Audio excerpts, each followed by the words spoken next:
And welcome to Longview ISD's presentation of Longview Lobo football. I'm Chuck Zach along with Keaton Daniels, and we come at you live this evening from Forney ISD's Citibank Stadium, where the Longview Lobos are getting ready to take on a very familiar opponent, the Lancaster Tigers, in what is the regional semifinal in 5A Division I here in Region 2. This is, I said familiar, they have played once already this year with the Lobos winning 52-35, but that's then and this is now, and there's a lot on the table riding in this rematch. Absolutely. We're playing a familiar team, also playing in a familiar place. You got a team in this Lancaster team who has been rolling, who needed to go on a run to get into the playoffs, and they did just that. It took them all the way up to the last game of the season, played and beat Lufkin to get into the playoffs. And you don't get to the third round of the playoffs just by not playing anybody. You got to be a good football team, and that's what this Lancaster team has proven week in and week out.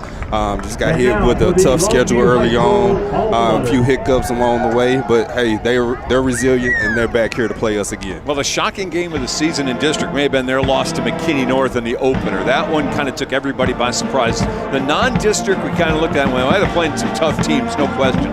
But you lost to McKinney North. Lobos got them next and beat them as well. They were 2-5 at one point in time before running off 5 wins in a row. You said the win over Lufkin in the season finale to get into the playoffs. They won 2 playoff games, and they sit here as the number 4 team in the district, a district that has 3 participants in round 3, the Lobos, the Tigers, and of course the Forney Jackrabbits, who are playing a little bit north of here up in Richland Hills. Oh yeah, that's a perfect example to show you how good of a district that we play in. Even though we went undefeated in the district, we did have some tough tests, some tough teams to play along the way. You got the Forney team, who we actually barely edged out by 1 score. They're still here. You got this Lancaster team that was kind of hit with some injuries at the time that we was playing them. They're healthy. They seem to be clicking and rolling right now, and they have an opportunity to play to try to get revenge against a Longview team who, quite frankly, just haven't beaten us yet. So you know the next game, or every time that they play us, they're coming in ready to play us and ready to beat us. Tigers 0-5 against the Lobos, dating all the way back to 2008. But lost this year, lost last year in district play, lost the year before that in the playoffs, lost the year before that in the playoffs. You know they're itching to try to get a little revenge on the Lobos. Longview's won 11 straight games since losing the opener to McKinney. Last Friday, Frisco Reedy scored first. Lobos went on for 45 unanswered points and finished off the Lions 52-14. That win was number 51 in the playoffs for Coach John King. Ties him with Art Briles in Texas playoff lore. But in the middle of all that good news is this dark cloud of bad news that happened just before the first half ended last Friday. Longview tailback Taylor Tatum injured late in that half after running for 136 yards and a couple of touchdowns. It looks like Taylor may be done for the season. If that's the case, it will be a career that ended with 70 touchdowns total. He has the record for rushing touchdowns. He's the second back in school history to rush for more than 4,000 yards, finishing so far with 4,134. You got to replace that. So if you're the Lobos, you're going to turn to familiar faces. You're going to turn to, obviously, Boosie. We've been looking at Kelvin Washington getting better and better about the last 5 or 6 weeks. You're going to look at Mason Washington. You're going to look at Buster Mumphrey. You may be looking at guys we have not seen in the backfield so far this season who may be asked to give a couple of snaps. Absolutely. The word team starts in the offseason. It shows that not one person is any better than the team, and Coach King has preached that year in and year out. That's one of the reasons why this team's been showing success.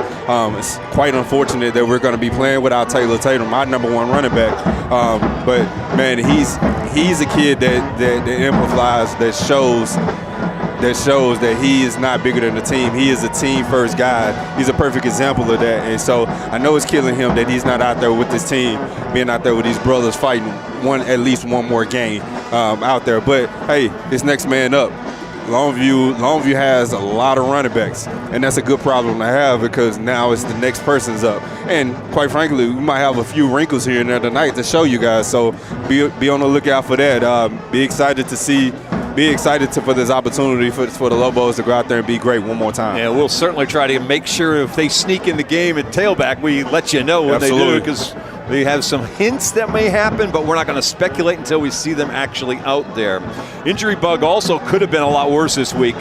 It looked early on like maybe Andrew Tutt was going to have a problem. He got rolled up on practice, had a bit of a knee issue, some concern that he was even going to go today, but in warm-up, he and Maverick Rowe split the snaps. They did like they normally would in pregame. It looks like the senior is going to be ready to play. If not, Maverick Rowe is ready, but it looks as though what we saw today, if you were looking at it from here and figuring what are we going to see in 20 minutes, it would be Andrew Tutt, I would think. Absolutely, and for me, I'm a guy that loves to get a feel. I love to go down there and be down there with the kids and get a feel on what's going on. And Tutt was bouncing around. Tutt was as good as anybody, as good as any time that I've seen him. He looked like a kid that's ready to go out there and play, and man, this senior is ready. But if something were to happen and Maverick was the guy to play, he's a kid that improvised or has shown that he has a lot of confidence. And so he's a kid that's capable of getting the job done too. So who's ever there at quarterback for us today, which my eyes is definitely going to be Tutt. We're going to be locked in with our QB1. Longview comes in 11-1. Lancaster 7-5. Tigers have had their own adversity this year, and it started actually back in the summer. We talked about it when we saw him in district. Wide receiver Tyerick Martin shot 4 times after a party.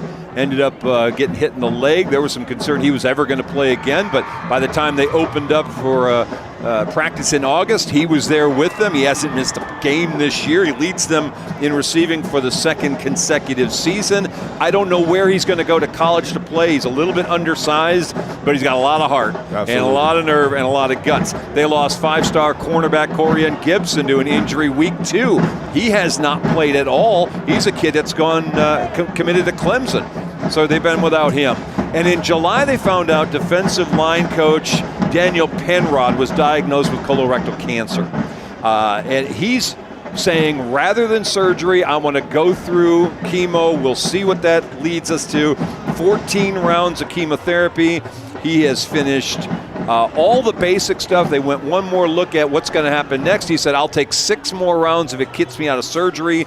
He's scheduled to be done with all of his treatments in about 3 weeks, which is about the same week as the state championship. So Lancaster's kind of got that on their minds as well. Tigers were the preseason number 3 pick.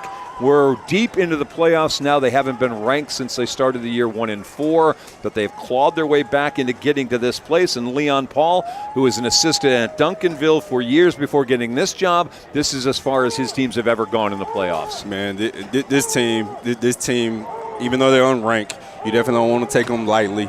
It's a team that's capable, if not being the most athletic team that we've seen all season. So they're capable of, if you're not getting out there in front of them as the Lobos is running out, if you don't get out there in front of them, they can make plays out there on you very quickly. All right, Lobos come running out to start things. Of course, the other game tonight going on over at Birdville at Richland Hills. It's Forney against North Richland Hills. Richland, they're playing. Winner of this game will get the winner of that game in the regional finals. And what we're hearing is, should be a pretty, what do I want to say, antiseptic climate next week. Yeah, it's going to be at a place you don't have to worry about the elements. Yeah, how about that? I'm sure a lot of people that's hearing that, it's like, why we couldn't do that last year in the 5th round? When they saw how that played out. So it would be, we're hearing that the Star is an opportunity for us to play, but you got business to take care of first. Yeah, you got to get there first. Yes. All right, last week, Lobos with a big win. Kelvin Washington led the way, 14 carries, 139 yards, 2 touchdowns after Taylor went out hurt. But the big news really was the defensive side again. They held Tristan Airy, who was a leading rusher for Frisco Reedy, to just 11 yards on 6 carries. He came in with 1,500 yards on the year. He got 11 against this Lobo defense. When we saw Lancaster the last time out, Kewan Lacey, who at the time was committed to Nebraska, he has changed. He got rid of that commitment last month. He's opened it back up again. Speculation about maybe Alabama. Yeah, absolutely. My man Sam Speakerman with On3 Recruiting. He has a nose for knowing where these guys is going. and he has an insider. He has a crystal ball that's projecting him to land at Alabama. So anytime you're going to Alabama, guess what? Man, he's the guy that you need to watch out for. It was a slugfest. We were behind 7-0, 14-7, 21-14 before finally got control of that game and went on to win. But the Lobo defense held Lacey to just 79 yards rushing on 17 carries. And you expect that run defense is going to be just about as good again today. The key may now be they've settled in on Carter Jones as their quarterback. They've been going back and forth between Jones and Marquise Pipkins. It's Jones now. Since they got on their run, Jones has been the guy. I almost expect not to see Pipkins at all, if truth be known. And going through my film study this week, I was quite surprised. That's the main thing that I wanted to see was if they're going to still play the 2-quarterback system. And talking to Coach Barry, the defensive coordinator, he has the same kind of opinion as I do. They do us a favor by having Jones as their quarterback, because the other kid, he's more dynamic with the ball as far as running. But Jones can definitely get it done. He's a guy that he can run, but he doesn't look to run. He wants to beat you playing quarterback. So he wants to beat you with his arm, and he can do that. To give you an idea, Jones has completed 61% of his passes, 1,436 yards, 15 touchdowns, 11 interceptions. So he's interception prone when you talk about him in comparison to Andrew Tutty's thrown the same 15 touchdowns and 1 interception. Correct. He's one that, like I said, when he seems to make mistakes, but he also makes plays when he's extending plays. All right, before we get the national anthem going, they're about to walk the colors out. We want to start this by recognizing the passing away Wednesday of Mr. Lobo, Ralph Bailey.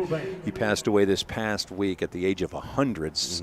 Been a season ticket holder for the Lobos since 1949. That's 74 years of having season tickets. He was honored at the game earlier this year, and we certainly are sending our thoughts and prayers out to his family. An amazing life. Was at Okinawa, served in the Army during World War II, and what do you say? We're certainly saddened to hear that news the day before Thanksgiving that Mr. Bailey had passed away. Absolutely. It's unfortunate of his passing.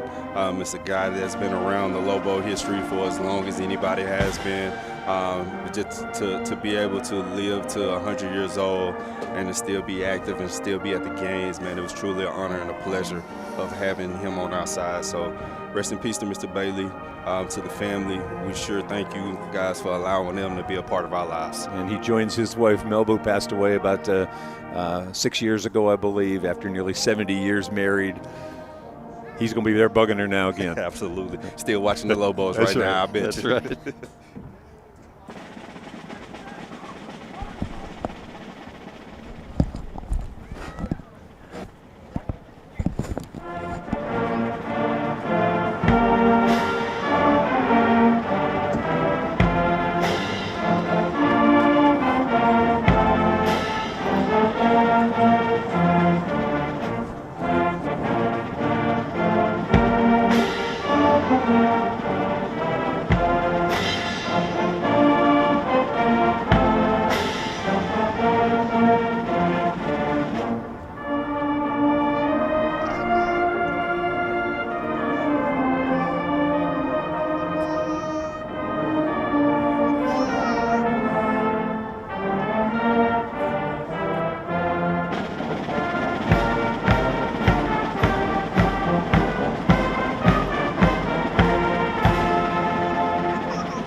Colors presented at the 50-yard line. Let's give you a quick rundown of the starters. We'll do the coin toss here as the captains are about to head up. But for the Lobos today offensively, we'll start there where the offensive line is Fernando Longoria at left tackle, the junior, Jacoby Watts, a senior at left guard. Tavion Morgan is the center. Jamorion George is the right guard. And Cameron Murray is the right tackle. Cedric Mitchell, 93, is the tight end. Look for Tyreek Tennyson as well, number 83. Receivers are 17, Ethan Harrison, the 6 foot, 170-pound senior. And he's wearing 17. Number 11, DK Reese, the 6'3", 165-pound senior. He will be wearing number 11, 21 catches, 9 touchdowns for DK in this season. Andrew Tutt, the quarterback's 5'10", 165 pounds. He has thrown for 1,456 yards, 15 touchdowns, and 1 interception. In the backfield, we'll see Boosie Washington, Kelvin, 5'9", 160. He's a junior who has gained 640 yards, averaging about 9 yards a carry this season. And we'll see a lot of Mason Washington, the 5'10", 185-pound sophomore, and junior fullback Buster Mumphrey wearing number 4. He's a 5'9", 175-pounder. All right, the captains heading out to the field from left to right. It's Buda Garrett, Zarius Shepard, Tavion Morgan, and Jamerson Derensburg. Numbers are going to be a little hard for us to see tonight for the Tigers. They are wearing the dark uniform with the dark number on it, the dark red number. So it's going to be a bit of a challenge tonight. We'll struggle a little bit with them just because of that weird color combination. From where you're seeing on TV, it's probably not that bad. Where we're looking, it's a little bit more of a challenge. Yeah, I guarantee you we have the higher up view than That's anybody right. else. You guys have the comfort of being able to see everything zoomed in, and we're just a little bit higher. But, hey, we make no mistakes, or we make no complaints. We're going to bring it to you just as well as we can. That's right. All right, the officials continuing to get the coin toss and captains all situated. Lobos, according to Max Prep, for the first time this season, the #1 team in the state in 5A Division I. Lobos won the toss. They will defer to the second half. And so we are going to get to see the Lobo defense to begin things here today. So let's quickly do their starters. Zarius Shepard, Arion Harper, Billy Smith, the defensive line. Jamerson Derensburg, Brendan Reese, Kason Brooks, and Chase Smith, the linebackers. Javion Robertson, Jaden Simmons are the corners. Willie Nelson, Buda Garrett are the safeties for the Lobos. Offensively, the Tigers will line up with Tobias Steps, Levon Davis, Cam McMillan, Osborne Duncan, and Cameron Eccles, their offensive line. Steps is committed to TCU. He's a 6'3", 280-pound senior wearing number 50. The rest of that line, 340, 320, 330, and 260. They are big boys. Marquis Sewell is their tight end. He's a 250-pound another lineman. 0 is Tyeric Martin. He's our leading receiver. 13 is J.B. Henderson. He's a 180-pound senior. Emmanuel Choice is number 4. He's 6'3", 180, also a senior. Quarterback is number 6, Carter Jones, a 6'3", 190-pound junior. And 6', 205-pound senior Kewan Lacey will be the tailback today, coming in with 1,200-plus yards on the season, averaging about 6.5 yards a carry. Again, he had been committed to Nebraska. He decided to flip that commitment,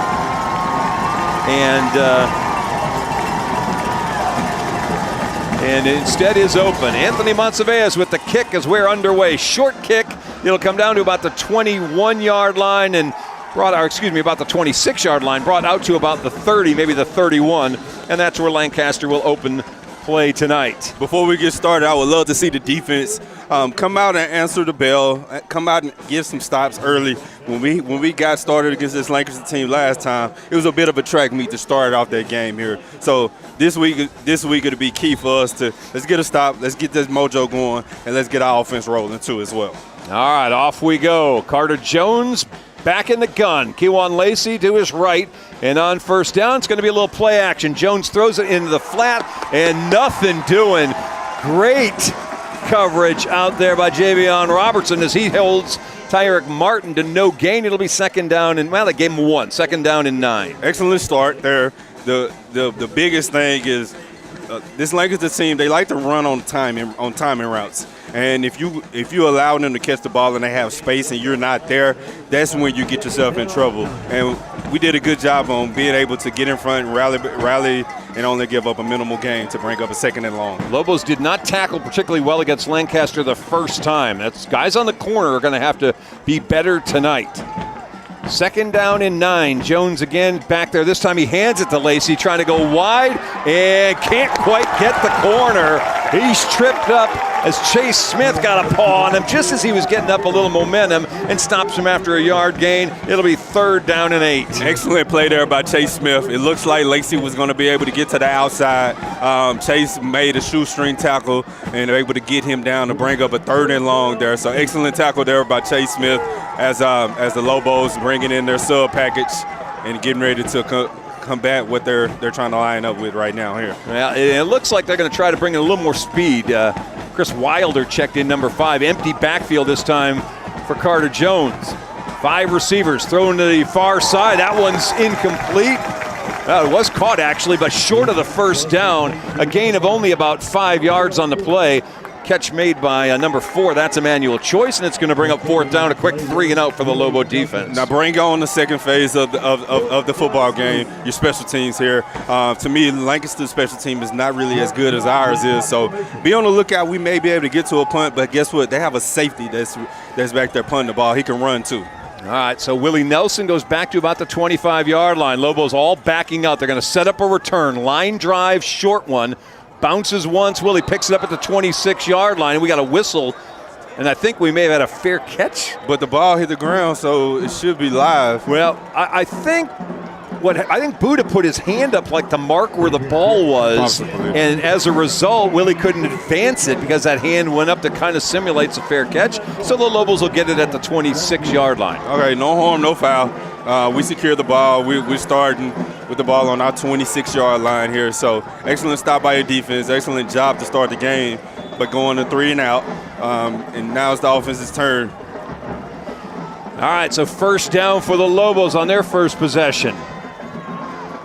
Boosie emptying out of the backfield. First down. Tut's going to get it to him at the 20. He's got a little block out in front across the 30 to about the 32-yard line. Good blocking out there by D.K. Reese as he was keeping Jordan Jones, number 7, away from Boosie. It's a gain out to, let's see, they're going to mark him at the 33-yard line. So he gained about 7 on the play. Excellent job by the receivers there by blocking, by putting the hat on the hat and not allowing their man, just because the play call wasn't drawn up for them, by them just to take the play off. They did an excellent job by blocking, by putting us in a good situation on second down. Want to get Boosie in space. Tut back to pass again. That one a dangerous throw. Incomplete. The Tigers trying to argue that was a fumble, but Ethan Harrison got whacked as the ball came his way. It'll bring up 3rd down and 3. Yeah, Lancaster was in his own defense that time, and so they read and reacted. The corner that was lined up on the outside, he came off of DK once he read that there was an out call. It was an out pattern by the slot guy, and he came and made a play on the ball, and he knocked the ball loose for an incomplete pass to bring up 3rd down. Chris Valerie's offense pass on the first 2 plays.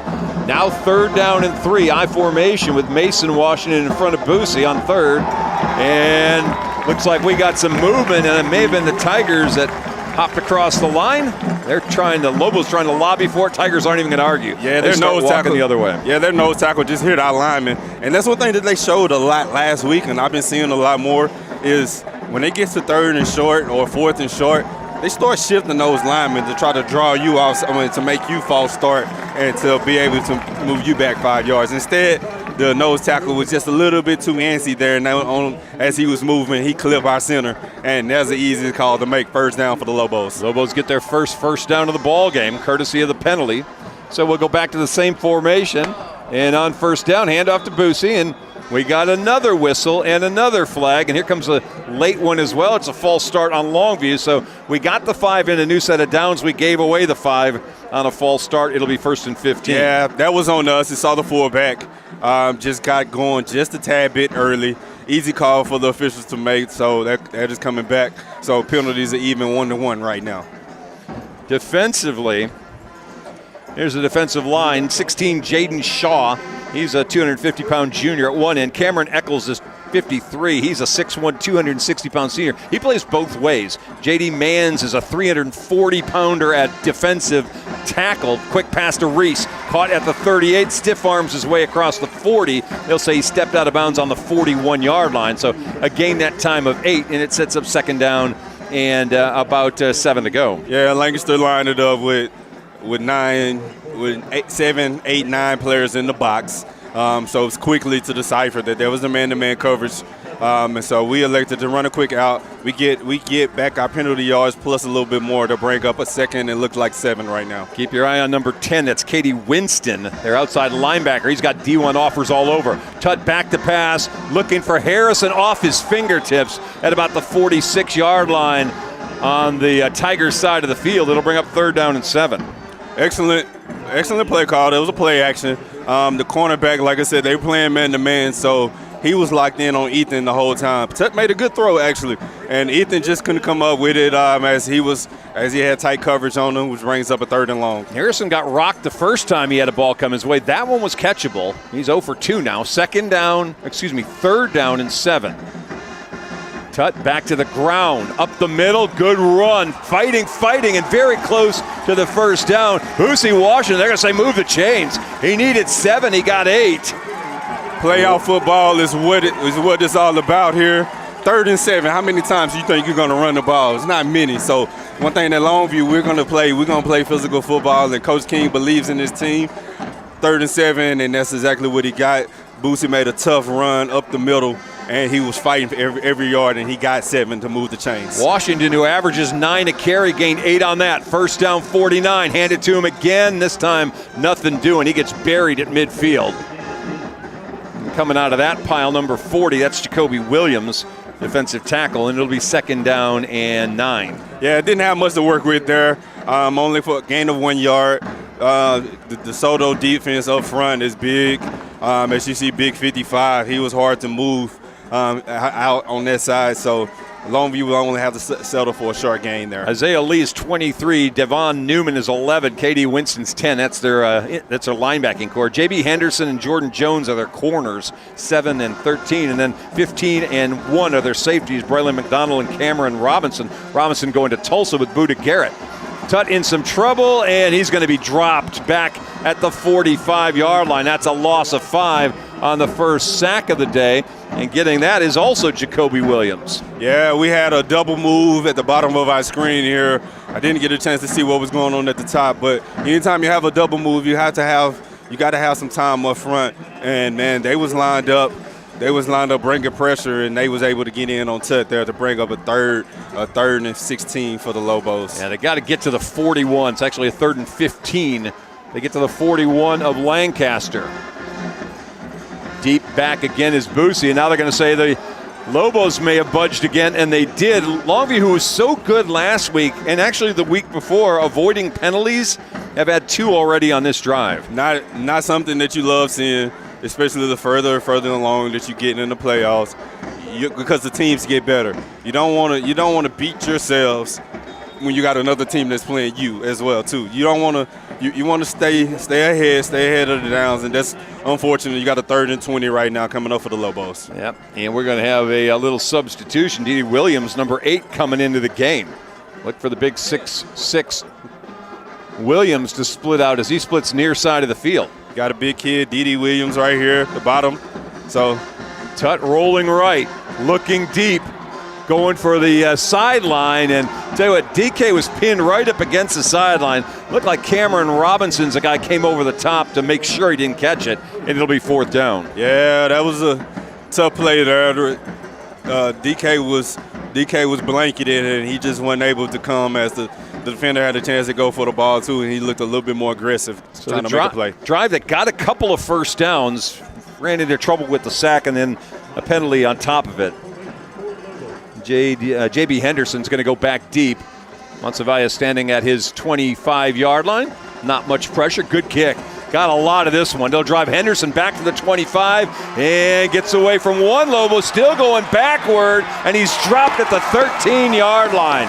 Boy, the Lobo pursuit was just lights out that time. Thomas Roell's the guy that gets the tackle, and it'll be a monster result. He probably could have fair caught that at about the 25-yard line. Instead, tried to be very elusive, and instead was easily captured back at the 13. You're right about that, Chuck, and this is what we talk about, how special teams is important. Doing the right things, and it's fair catching that was the important part. He didn't. Our special teams, we played smarter and we played harder. We got down there, and he forced them into a big net negative average. So we love that. It puts them in having to move the ball a whole lot further. Now at 1st down, Tigers now back at the 13-yard line. They've got Lacey in front, next to the quarterback. Handoff to him right up the middle, and he's still going. He may be taking this all the way to the house. They're going to try to give chase. Buda Garrett, last guy there, but Kewan Lacey's going to take this 77 yards for a touch, 87 yards rather, for a touchdown, and shocked everybody. Yeah, we are showing you why he is one of the top running backs in the country. Anytime you get an opportunity and you get space, man, he made everybody look silly by making them look by chasing him in the backfield, or chasing him from behind. And as he goes one play to the house for the Lancaster Tigers.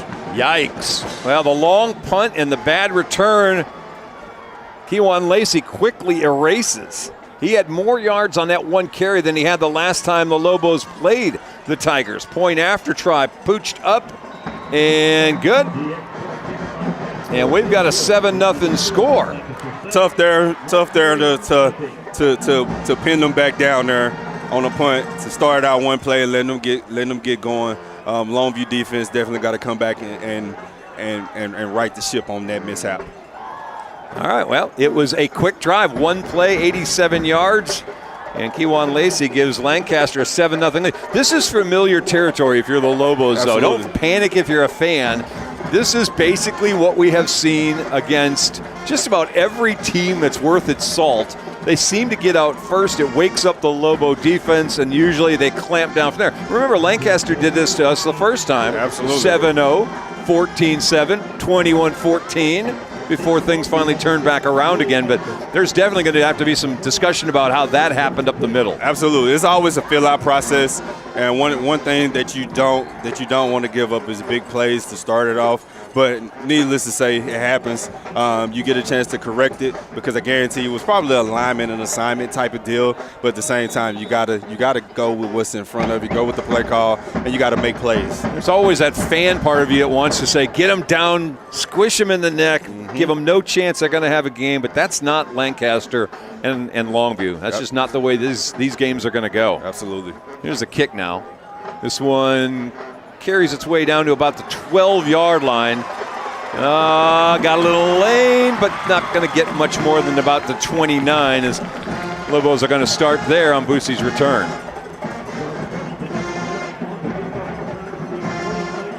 All right, well. Needless to say, still good field position that the Lobos are starting out with. The ball almost on your 30-yard line. Nothing, everything is still in play here. It's still early. Nothing to panic. Just play your game and everything will be all right. They're going to mark that, I'll say the 29. They moved it back to the 28, but then scooched it back forward. So it's 6:34 left to play in the first quarter. Longview back on offense. They'll start in the I. And they'll hand it off up the middle. Washington to the 40. Oh, and he just gets tackled at the last second. I think that was McDonald that got a hand on the ankle and took him down. They're going to mark him down at the 43-yard line, but a nice first down run. Good for 13. Hey, but the good thing about that play is I guarantee you that caused Lancaster eyes, and I guarantee you that's going to set something up as the game goes along. So excellent play there, excellent first down for us. And the Lobos again get a little bit antsy, and I think they lean forward again. This is going to be the third false start penalty. Yeah, there it is. Yep. You can't do that. You cannot do that. That is not a recipe for winning football. And you know, last week we played great by allowing or to eliminating those pre-snap penalties. We got to do a better job of cleaning that up. We got to do better now, halfway through the first quarter. Lucy's going to be back deep. Mason in front of him. First down and 15. Back to the ground, back to Mason. To Boosie. Same play they ran on the previous successful run. This time good for only a couple. It'll bring up second down and 13. Yeah, it looks like we just went to the other side this time there. The hole was there initially, but just like anything, everything must come to an end, and that hole closed up very fast. And Boosie was just only able to get a gain of 1 yard, looks like there, if anything. Maybe two. They got him up. They got nose of the ball about the 40. Harrison's going to split near side. Lucy in the slot this time. Two safeties up top. And we again got a flag and again got a false start. 4 of them now. This is very frustrating seeing this out of the Lobo club here. We're better than this. This is game 13 game number 13, and it's something that you are just not capable of continuing to keep doing week in and week out. So you got to clean that up. You got to clean it up right now, and that's just a mental thing. And looking at John King on the sideline, it is a frustrated look. It makes it so hard to be successful when you got to get 20 yards. Yes. They're going to go back to the ground. Nice little move, a second move to the 45-50, 45-40, and coming out of bounds with a first down. Boosie Washington. 20 yards ain't that big a deal. Don't worry about it, Coach. I got you. Hey, I'm gonna call him Mr. Big Play Threat, because that's what he's doing. He's capable of taking any play. Doesn't matter where he is. He's capable of taking it to the house. It looks like there was a lot of drawing going on there. So once he gets that first down and he's taking this play off, coaches want him to settle down. He's beating himself up in the head because he didn't like what the defender was saying to him. 28-yard gain, first down. Mason the only back now. Boy, the Tigers are moving a little bit on that defensive line, trying to get the Lobos, I think, to move. Mason just still going. They hadn't blown a whistle yet. And this is a rugby scrum that takes it to the 30-yard line as they gain 7, and it's just a pile gain 7. You got to love it. That's pure strength against strength. Muscle against muscle, heart against heart, and the Longview Lobos took what was a 1-yard gain and made it into a 7-yard gain there. So you got to love that. The crowd has rallied behind them, and they loved it too. Second down and 3. I'm not going to be sure that run by Boosie play before maybe the biggest play so far in this game. Absolutely, it's definitely to reel out 2 big runs right there, especially to do it on a situation where you're second and forever. To be able to get that going, you got to get some confidence to your offense, to the team. Derensburg in at tight end now. Tut going to roll. He's got a man wide open. He's going the other direction, and he got it. It looked like for a second it was too far, but it was not. Jamerson Derensburg, who had just checked into the game at tight end, takes it to the house from 30 yards away, and he runs down a ball. It looked like Tut put a little too much air under, but it results in a touchdown for the Lobos. My goodness, Tuck, it looked like the ball was overthrown. Derensburg, who's a starter at defensive end or linebacker for your Lobos, who was a tight end last year, put his arms out there and the ball just fell into his arms, like into the breadbasket, and he was wide open and he ran it in for a touchdown. So excellent job by the Lobos answering their score to potentially tying it up right now as we did 7-7. Snap a little high, they get the hold down. Anthony Monsivais ties the game up with 3:56 left to play in the quarter. We're just going to hang here and enjoy the atmosphere. Yeah, you got a big old grin on your face. I'm excited. I'm sure the fans are hearing the excitement in my voice. I am a Lobo through and through. Man, I'm excited to see us answer that bell because, man, we had a lot of adversity that drive to have 2 pre-snap penalties and for us to be able to answer back with that with a big play from Boosie on 1 run, then another one, and then our linemen to be able to push for a second for 7 yards and then come out with a perfect play-action pass to get Derensburg open for a touchdown. I tell you, you're going to go back and look at the film of that play. Not only was Derensburg open, but they had a tight end open in the middle of the field, shorter as well. Tut had his choice of open receivers. He went for the home run, and he got it. But he had 2 open receivers. Lancaster blew coverage badly on that play. Absolutely. So, love to see it. Love to see Longview answer the bell. Now it's up to the defense to come out and get a stop, play sound football. Let's keep everything in front of us. Another short directional kick. It'll come down to the 20-yard line. Lobos need to get there. Little seam and out to the 39-yard line. That one almost taken a little further than you'd like. On the return that time was Henderson. And it's an excellent field position for Lancaster, who looks just a step quicker right now than the Lobos. Yeah, he saw the hole open up, and he exploded to it. Man, one thing this Lancaster team has always been known for is known to be athleticism. A team that can run, a team that can just go out there and play with anybody in the open field, and that's exactly what they're doing. So that's why it's important to play sound football, especially on special teams. You got to keep everything in front of you to be able to win and have any type of success. First down and 10. They're going to put him right on the 40-yard line. Handoff Lacey trying to go wide. He's not going anywhere. They escort him out of bounds right at the 40. Gain of maybe a half yard. Second down and 9. And Lacey tried to bring the thump to Willie Nelson. And one thing that Willie did was answer the bell and brought it right back to him. He didn't give up anything as he tried to run him over, and he didn't get anywhere. So Longview is here to play some football, and these guys is ready to roll. As they got an empty look right now. Yeah, Lobos doing a lot of nickel look, it feels like. They're bringing in an extra secondary guy now on second down and long. Tyreek Martin's the guy you see kind of moving back and forth in that slot position. Okay, he's got the green shoes on if it helps you watching at home. Yeah, he's the guy that has killed us before. Oh, the press rush came in a hurry. They got a man open, though. And he's going to have a first down across the 50 and down to about the 45 of the Lobos. They're still pushing. And finally, there's the whistle ending that. But that's Jaquavius Pipkins. That's the second quarterback. Yeah, and then he's tackling in open space. He'll getting in front of our defender or our receivers in open space. He ran the slant route. He was the inside receiver, or he was the third receiver. He came underneath the guy that was on the inside of him that created that open space. Empty backfield this time. Carter Jones back. A little pressure. Shepard's got him. The X-Man there. Harris will hold on, and they'll get that play dead at the 47-yard line for a loss of 8.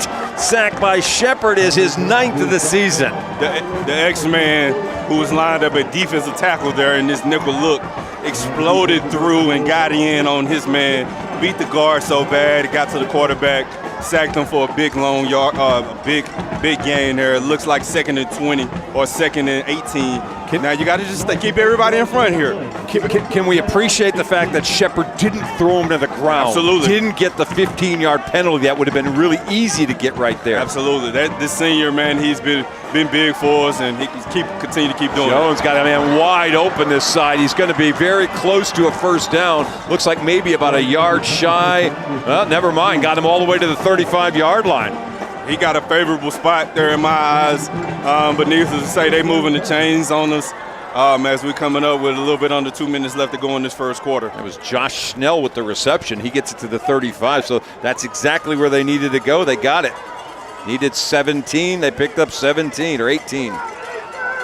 So first down at the Lobo 35-yard line. Got a lot of space here as they're kind of shifting into what they're doing into that slot guy. Nobody out there really guarding him. But Lacey is running the ball. Yeah, handoff to Lacey. Boy, he's fighting his way through tacklers as he goes for 11. He looks like a man possessed today. Absolutely, that's a kid who's been on the latter side of these losses between the Lobos, and so he's a kid that's knowing what each game potentially means. He's a senior. He's showing you why he is one of the ones that you have to look for to play at the next level on Saturdays. 1:20 left in the quarter. Fake the handoff. Pass out far side. Lobos get very lucky. Shoestring tackle that time, taking down Tyreek Martin. They barely got that one. And it'll be a tackle forward at about the 18-yard line for a gain of 6 more. Now that they're in the red zone, it's time for us to make a stop. We've been far enough. Let's keep everything or keep them in front of them. It's 2nd and 4. Let's do what we can to try to keep them from getting a bigger gain of scoring a touchdown. They're going from 5 wide to everybody tight in formation again. A lot of pre-snap looks. High snap, handoff Lacey.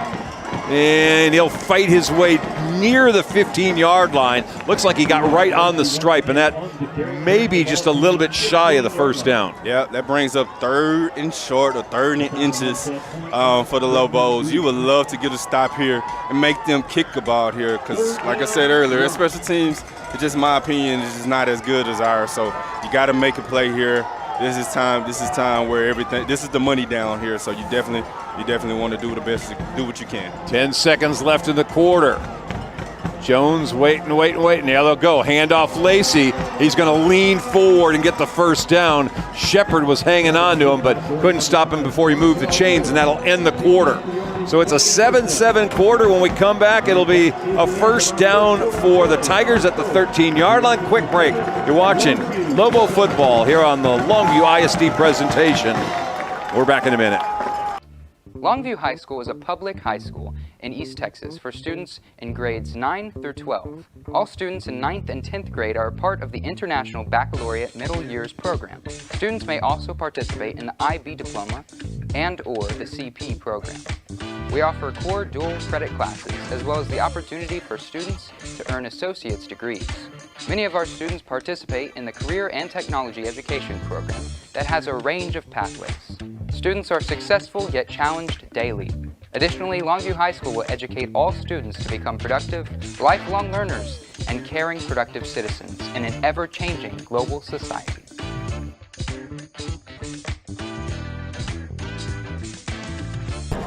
Welcome back as we get ready to start the second quarter. First quarter stats.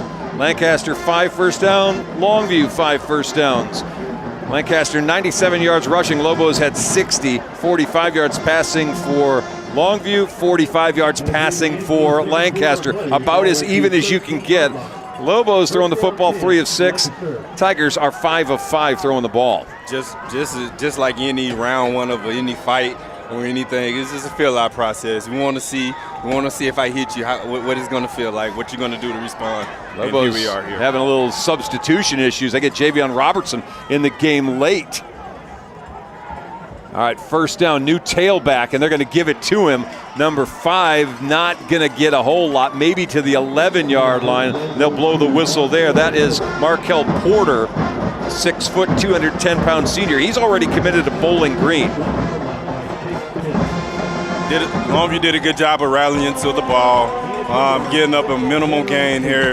Again, it's red zone opportunity here. This is a time where you have to make a play to keep them from scoring a touchdown. They'll move Lacey back into the game now on 2nd down and 8. Martin's in the slot, and he'll start to move from left to right. We're showing zone here. Back to pass. Jones, he'll roll right. Pressure coming. Oh, and they just got a finger on the ankle again and brings him down, lunging forward back to about the 11-yard line. I think that was one of the inside linebackers. That may have been Brendan Reese that got him. Reese did an excellent job there about getting out there because the quarterback looked like he had the angle, but he made a shoestring tackle, brings up 3rd and long. Defense did an excellent job in the secondary on covering him to allow him to have to scramble. All right, Pipkin's going to come out wide left. In the slot's Martin. 3rd down, then get a first at the 3. They'll flip Lacey from right to left. And hand it to him, looking for some space. Nowhere to go. Boy, that Lobo defense just swarming all over him like a pack of wolves. Maybe a yard. It'll bring up 4th down and about 7. Excellent stop there by the Lobos as they bring it on their field goal unit here. One thing that I watched when they kicked the extra point, we had a lot of penetration in. So hey, don't think because they're kicking a field goal you can take it off and go get some water or anything. You might want to watch this and see if we're able to penetrate and get us a block here. All right, kicker is Andres Castro, the 5'9", 150-pound junior.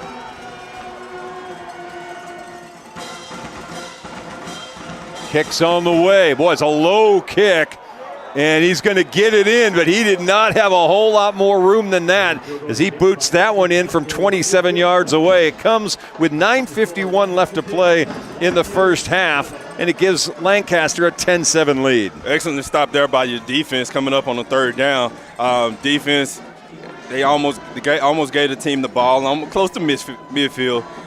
Defense is giving up yards. They bend, but they ultimately didn't break and give up 6 points to 7 points. They end up only having to settle for 3. So a win, we'll take that by not giving up a touchdown. So Longview, you wanna commend yourself on that. But now it's time for the offense to come out and return the punch. Most impressive drive of the game was only 51 yards, but went 12 plays, ate up 6.5 minutes off the clock, and gets the Tigers the 3-point lead. But if you're the Lobo defense, you're looking at that like that's a win. Yeah, got to. You got them down in the red zone. You kept them from getting in the end zone. You gave up the 3, but you get a chance to take the lead for the first time with the ball this next possession. I guarantee you there's not a lot of teams in the state of Texas that can continue to play with you all game long, going 5, 6, 7, 8, 9 plus plays at each drive. They're just gonna fold some point. So you gotta take a win when you can. Deep kick this time. It'll drive Kelvin back to the 6.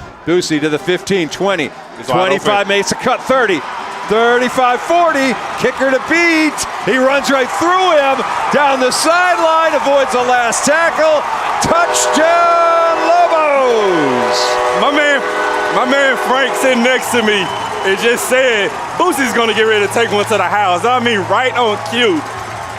Mr. Boosie, Mr. Big Play himself, sets it up, settles. He wasn't fast at all setting it up. Slow when he set it up, hit that outside, and once he hit that angle, good luck catching him. Mr. 4-4 speed, nobody was catching him. Touchdown, quick as easy. Lobos are on top right now. 95-yard kick return for Boosie. Monsiváis on for the point after try, Tut the holder. Kick is on the way. It is up. It is good. It didn't take the Lobos long. Let's see, 12 seconds to take the lead right back again. Hey, Frank wasn't talking to me. He was talking to his brother, but I heard him. And he's been telling me a lot throughout the season he's going to take one. But he just called it right on cue there, and he took it right to the house, man. And that was an excellent call. It was an excellent hole opened up. I saw it when it opened up. He took it, he hit that hole, exploded to the sideline. He was the kicker. I watched him because he was the last guy. He was one of the guys, he was kind of trident. And then once he seen he exploded out of that hole, he turned it on a little bit too late. And by that time, he was already in chase mode. It was a touchdown. Josh Rankin, the special teams coach, we salute you, sir. Absolutely. Thank you, sir. But certainly a great run by Boosie, 95 yards for the touchdown. And if you're the Tigers, you just took 6.5 minutes off the clock. You got a go-ahead field goal, and 12 seconds later, you find yourself behind again.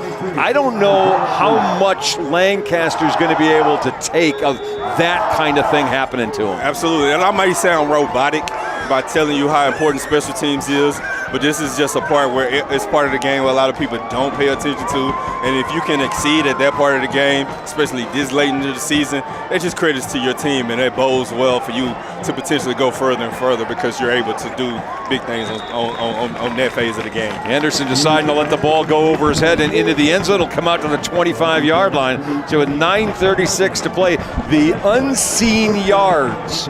We saw some unseen yards that didn't hurt Lancaster earlier when the returner went backward on a kick return and or punt return and almost cost himself a big problem. Lacey took it for a touchdown. The next play, it didn't matter. But this is one of those that's not going to show up on the yardage at the end of the day, but it comes up big on the score. Absolutely. You take it whatever you can, especially like you said, those hidden yards.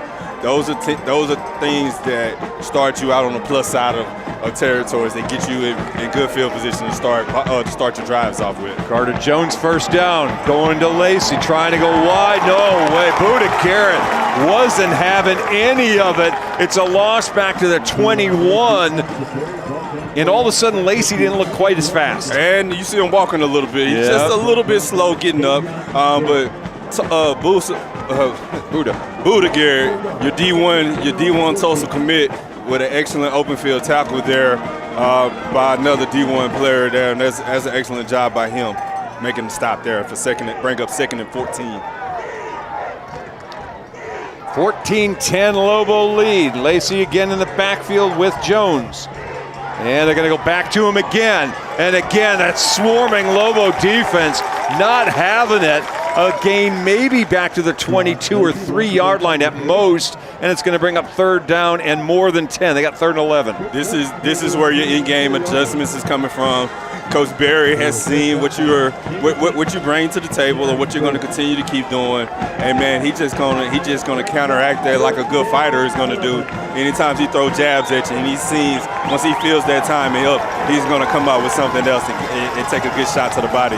Third and long here, and we're going to see what you're going to do. Empty backfield. Lacey's in the slot now next to Pipkin on the left. 3 receivers right, pass rush coming.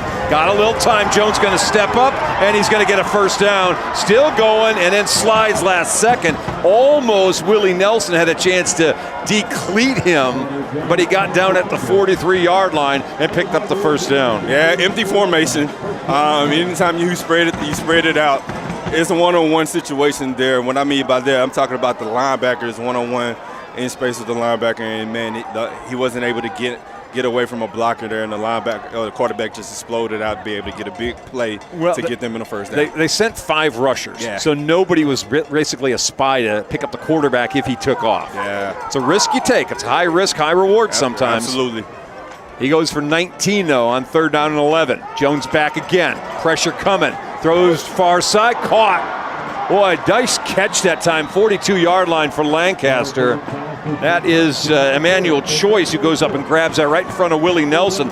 He has an offer from OU to play for the Sooners. Did an excellent job there going up and catching that over Jaden Simmons, actually. Oh, sorry. And went over there and catched it. Ball looked like it was overthrown, but a big kid, a big play, being able to get it and move the chains there for the Tigers. Gain of 17. First down at the 40. They're liking the empty backfield all of a sudden. Thinking they can go short passes. Pressure coming. Got away from it. Not the second time. He got away the first time. He wasn't getting away the second time. Looked like Chase Smith, the senior linebacker. He was able to, once he got out of that sack, Chase was able to explode in on him, secure him, and make sure that he doesn't break it to bring up a second and forever there. But, hey, it's not over with. This Lancaster team is known for exploding out and making another play. So you still got to play here. You still got to make some plays here. You still got to make it. Get some stops here, so you got 2 more downs to work with. Chris Wilder getting lots of chances for pass rushing. He was in there quick on that one. He's going to line up again at defensive end. Empty backfield again. Jones in trouble, being chased. Yes. That ball's going to pop out. Lobos are going to fall on it. Lobo ball at the 36-yard line. Coming out of there with the ball. 36 for the Lobos. That's Bryce Fuller, and the Lobos have first down after the first turnover of the game. Hey, we know what this defense is capable of. This pass rush. As soon as you keep going, passing downs on us, our front four, we're able to make plays. Our defensive line, we was able to get there. It looked like Zarius Shepard, as soon as the quarterback was trying to make the throw, was able to get his hands in to tackle him, force the fumble to get us to the ball on the 39-yard line going in to try to score. First down, Lobos. They lead 14-10. Tutt back to pass. He's got an open man. That's Tennyson with the catch. He pays for it at the 20-yard line as he got unloaded on by the safety, but not before he gets a first down to the 20 for a gain of about 19. Cam Robinson on the hit. Hey, Coach King doing what any other coach would do. Anytime you get a turnover, you come out with a play-action pass there. Coach King Tutt knew exactly who to look for. Tight end was wide, Scott open. Was able to make a pass there, and he was able to tackle him. Was able to make the play there to get us in the red zone. To the 18-yard line, to Boosie for a yard, maybe 2, and that's about all. Longview did an excellent job there. Like I said, on defense, it goes back to the defense making plays, giving the offense a chance to kind of open and extend this lead here. We got the ball in our red zone, second and long here. What is Coach King going to dial up to be able to extend this lead? Second down and 9 at the 17-yard line. We're down to 4:55 to play in the half. Remember, Lobos are going to get the ball to start the second half. Mason Washington at fullback. Boosie at tailback. Movement again, and I think the Lobos are going to be guilty of getting out of that stance a little bit early. The Tigers moved and shifted, and I think that basically got the Lobos antsy and bouncy as well, and I think somebody came up early. Oh, wait a minute. Maybe signaling them. Tigers are a little unhappy. They look like that may be in the other direction, sure enough. And that's something that they did. They called them against us earlier in the season when we played them. Yep. Is them barking our signals. So that's something that they haven't changed, they haven't cleaned up, and this time they're getting penalized for that. So the ball's going to go up to the 12-yard line. That's a big break. Instead of it being second down and about 14, it's second down and 4. Tutt coming up under center. Washington behind him. Hand off Mason. Breaks a tackle. 5 and down to the 2-yard line. Shoestring tackle by Katie Winston, the linebacker, but it's first and goal for the Lobos. Mason Washington was almost able to break free and get him a touchdown, but got tackled at the 1-yard line here. And here's the Lobos coming in with the heavy look. So you know it's go time here. Longview is going to run the ball or potentially show run to be able to get in and get another score here. Tutt with Washington right behind him. Going to Boosie instead. Got it in for the touchdown. Got away with it. We'll take it. It looks like the referees did not see him leaning forward. Needless to say, that's touchdown Lobos, and we're going up 2 scores now. We call that being right on the snap count, Keaton. Absolutely. Come on now. We'll take it. We'll take it. I got Frank over here bumping me, so he saw it when I saw it. So I was thinking, here we go again. But hey, needless to say, it was right on time when he did it. So touchdown Lobos, touchdown number 2 there for Mason Washington. It puts us up here by 11. Right? Point up good. By the way, that's the 13th touchdown of the year for Boosie Washington. And we got a flag down on the point after. So flag down back on the goal line. That almost looks like a place where you try to use somebody to jump over the line, but we'll see what they did. Oh yeah, playing a little bit, playing a little bit frustrated right now. They're probably playing a little bit past the whistle here, so curious to see where this is going. Now they're going to go over and get a hold of Coach King and offset penalties here. they may make them kick this again. Let's see if they're going to make them replay the point after.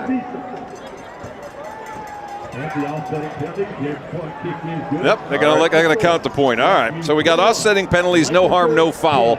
Lobos with a now 21 to 10 lead. Yeah, it all started, man. This second quarter, it looks like we're starting to explode. You're able to start figuring out what they're trying to do to you. And as a team, you're able to counteract that, and that's what Longview is starting to do. Longview's starting to tee off a little bit now. Longview's starting to get their mojo going. 4 minutes left to go in this first half. You want to see us close it out the right way here, especially with us getting the ball back too as well. Oh yeah, this is a dangerous spot for Lancaster now. They don't want to get goofy here. They give up points again before this half's over, and see the Lobos get the ball to start the second half, then it's all kinds of problems. Absolutely. This is a really important 4 minutes of their season right here. Absolutely. This is big for them, and you know it. But Longview, our defense, we're starting to figure out what they're trying to do to us. So we're now just have to come back and just answer it, rally to the ball and answer it, and get out there as fast as possible. Anderson diving for the ball instead of making the fair catch. He could have put up his hand fair catch and then dove for it and would have got it at the 25, but didn't really think that through, and he's going to get the ball for the Tigers at about the 18-yard line. Again, that's a mistake from them on their special team, putting their team in a much more bigger situation to having to overcome there. As a team, as a Longview team, you gotta love that, because they're basically playing from a longer field to have to play with. Well, again, it's you just gave away 8 yards that don't show up anywhere, but you're 8 yards further back than you would have been. Yes, and so if you got to make a team go play in and play out, to continue to have the march down the field, I guarantee you that's where you start losing focus from the other team, and they start making more mistakes and they have to overcome them throughout the game. Away from the spread, back to Lacey in the backfield. First down, they'll give it. Nope, fake it to him, and instead had a slant trying to get the ball to Choice. Couldn't hang on to that. It'll be second down and 10. What it looks like about two guys moving, pulling, had me confused as well too. Yeah. So I was looking at Lacey running the ball to quickly look back at the quarterback, and as he's throwing the ball, he had to get rid of it quick. It was an incomplete pass to break up second and long here. So you ran off 3 seconds. Second down and 10. I'm not going to belabor this, but they don't do anything with the time, and they give it back to the Lobos. They're going to see themselves down 18 at halftime. Absolutely. It's a team that's they're not going to know what to do. Again, back to pass. Incomplete. Broken up again. Buda Garrett there with an excellent job there, reading and reacting. As soon as that guy was attempting to catch the ball, he was closing in, and as soon as he closed in, he went for the ball to knock it complete. That's Zion Stewart, who's kind of their fullback / H-back. Couldn't hold on to that. Now it's third down and 10. That one ran off about another 5 seconds. Yeah, coach is getting to the point where now third and long, you just don't have many third and 10s plays to draw up here. So you get into a point where now our defense, our front four, as I spoke of last drive, they get a chance to tee off, and now they get to play football. They only rush 4. They'll dump it out. Catch made, really nicely made, but not enough to get anywhere close to a first down. Lacey with the one-handed grab, but Lobos chase him down in a hurry. Robertson's down there to finish him off along with Isaiah Horton, who's in the game. And this is something the Lobos have done all year long, play over and over, not just 11. You mentioned it in the pregame. We've played 20 on this defensive side of the ball, and that's why they're so fresh, late in games. They haven't been worn down all game long, and that's just a short game. And that possession took off about 40 seconds. There's about 3:20 left as they're about to throw a punt back at Willie Nelson. Yeah. Line drive. Again, fair catch called for, and then they're going to let it roll. I'm not sure what the plan is here. You see them talking about it. You got a different look here. You got Willie, who's normally our punter. Punt returner. He's lined up a little in front because we know that the punter doesn't have a deep leg. So he calls the fair catch, but elected not to catch it. Ball takes the tiger bounce, and it goes a little bit further for the Lobos liking. But we got 3 minutes to go. We're a team that up 11. We can run some clock. We can start playing our game, start running the ball, play our game, and let's see what Lancaster have to answer for it. You got 3:03 left in the half. First down handoff, Kelvin, and nothing doing. Defense stands him up, no gain. Second down and 10. Excellent job there by the Tigers there. They just snuffed that out. That big old defensive tackle, number 55, he just wasn't able to get moved there by our offensive line. Boosie, Kevin Washington didn't have anywhere to run as they loaded up the box with it looks like an 8-9 man front there. And they just corralled the running back to allow minimal gain. 55 is Jeffrey Manns. On the program they gave us, he was 90. They've changed his number apparently, but he's the 340-pounder we talked about at the beginning of the broadcast. And again, we got a Lobo who moves, and again, we got a 5-yard penalty coming. It's this shift. Every time they shift, I guarantee you, it's making us look undisciplined, and it's allowing us to be able to jump, and it's putting us in a further situation. To be able to have to keep overcoming this. It's not something that you want to keep doing. Longview, you gotta. I know Coach King has saw this on film. If I've seen it, I know Coach King he's seen it as well too. But it's one of those deals. When you see it in practice, seeing it in the game, it's a totally different thing. 2nd and 15. Handoff Mason. Oh, big gaping hole to the 50 and down to the 48-yard line. And a little bit of extracurricular way behind the play. But it looks like that's broken up without any issue. And Mason gets the big gain and keeps his drive going. Chuck, this is what we talked about in the pregame. Longview, one thing about us, when we're one man down, we have other running backs that are capable of coming in and making a play, as Mason Washington made a big play there to break it to a first down. Back to the ground, little stumbling forward, maybe a yard. 2nd down and 9 coming up on the carry by Boosie. Now we got the ball on the plus side of our 50. Coach King with a minute and a half coming up. Look for a play action because this team is lined up to stop the run right now. It's lined up to stop the run. Look for him to call the play action pass to extend them and get a bigger play here. But now that we're in spread, now look for something coming up. Handoff Mason again, right up the middle again. 35 makes a cut, 30, carrying guys to the 26-yard line. And tell you what, the Lobos just made a sandwich out of one defensive lineman back there. His 2 blockers had him pinned to the ground. Mason goes all the way to the 25-yard line where it's another first down. Coach King has figured something out. When he goes spread and you have to spread out, you can't stop him. So here we go, spreading again with less than a minute to go. And here goes another run. And it's good for a couple to the 23-yard line. And we call a timeout here. It's going to be 2nd down and 8. Boosie on the carry. No, I take that back. That's Mason. Yeah, Mason gets stopped for a short gain there. Coach King elects to call a timeout with 50 seconds to go. You have 2 more timeouts to use. You're right here in field goal range. You don't want to do anything that's going to cause you to lose field position here. And I guarantee you that's what he's harping on to them right now during this timeout. I tell you, I'm watching the Tigers walking off the field, all the defensive guys hands on the hip. Yeah. You can tell already they're getting a little bit gassed by what the Lobos are doing to them offensively. Yeah, this is a team that you just, I've said this week in and week out, you just can't prepare for our physicality. It's something that you don't see week in and week out in high school football anymore. A lot of teams, they elect to go for spread in the spread formation and spread looks now.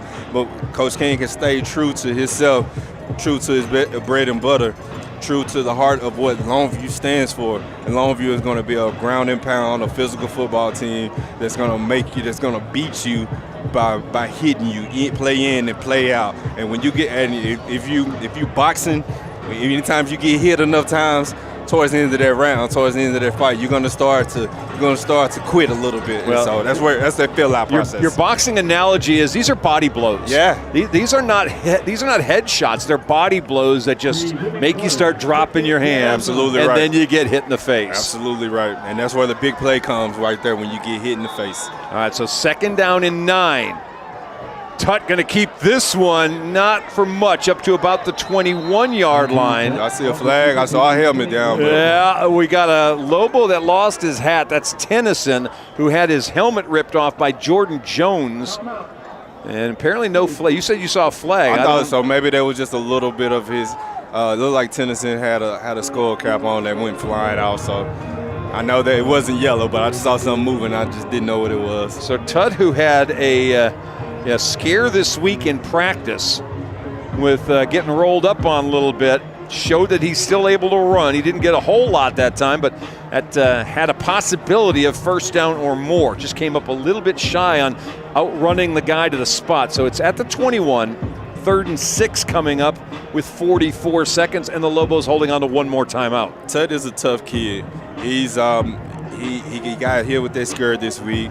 I'm sure he was in treatment around the clock. He's a Lobo through and through, and he's doing everything that he can to get himself back out there and get himself to play. And man, he's gonna do whatever he can. If he has to run it, he's gonna do that. If he has to throw it, he's gonna do that. And he has this team marching into what could be another score potentially going into this to cap off this first half. I'll tell you what, coming into this game, he had 1,458 yards. He needed 42 to get himself up to 1,500 for the season. I've got him 4 of 7 for 66 yards. So he becomes a 1,500-yard passer, just the 11th in Lobo history. Back to pass now. Oh, and he got grabbed by the helmet and ripped down. It was not the face mask. It was more like the ear hole, and he's sacked back at the 29-yard line. Clock's still running, and the Lobos, I think, are going to blow their last time out. No, Lancaster called that timeout. Try to get something going. That was a sack that you really didn't want to take. When I watched pregame warm-ups, I watched our kicker kind of struggle a little bit from this distance. Looks like tonight on a cold night, there's not any wind blowing right now. So love to see us come up and try to, with 30 seconds, the ref wants to put 30 seconds back on the clock. Love to see him come out and boom this one and get a score. All right, so we've got the ball currently on the 29. You're looking at about a 46-yard kick from that spot. Where we were about 8 yards closer. I don't know on a cool night like this, it's about 52 degrees. Yeah. How much leg Anthony's got to be able to get this field goal attempt if they go to that. Currently, though, they've got to deal with they're 4th down and they are going to line it up. So here we go. Now, one thing about it, you don't have a lot of skill out here as they going for a player to return back here. So smart. You don't have a lot of speed on your offense, so you want to definitely get it. Got enough leg. Line drive. Got it. Holy cow. 45 yards officially. Anthony Monsiváis makes it a 24-10 lead, and the Lobos just seem to have everything going right now. So that timeout to freeze him out didn't do him any good. He had plenty of leg. He made it when it matters. Struggled a little bit doing pregame, but man, he's money when the game is on the line. As the first half was going to an end with 30 seconds to go on the 4th and long, from 40 plus yards out, he was able to make it look good. Easily his longest successful field goal of the season. And I tell you what, we had an unbelievable kicker a year ago in Michael Fields, who just had an all-state kind of year. Absolutely. There were big shoes to fill, and Anthony Monsalveas has come in and has not really missed a beat. He is, for the season coming into today, 57 of 59 point afters. One of those was blocked, and I think the second one may have been just on a bad snap. And he's hit 6 of 8 field goals before that one, so 7 of 9 field goals. He's missed a total all year long of only 4 kicks, and 2 of those weren't on him. And shout out to Michael Fields. I actually got a chance to see him last week at the end of the game. Got a chance to talk to him and see that he's doing well at the next level. So shout out to him. He's been an excellent kicker for the Lobos for the past years. Almost gave them excellent field position there on the muff. I don't think he tried to kick the front line of the defender, but it did.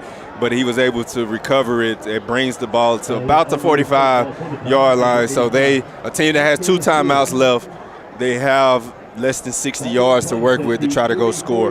That's a lot of time in high school. I don't know that he was trying to hit him. I think he was trying to hard kick it through the front line and make it be a difficult pickup for one of the deeper guys to try to do something with. But either way, it's ending up in very good field position as the Lobos are hustling guys on and off the field to get set. Going into their nickel package here, going empty here. You gotta watch the quarterback too for a little something quick. Jones back to pass to Henderson, catches it, goes nowhere. Excellent tackle there by Roberson to be able to corral the guy here. He settles for a gain of nothing.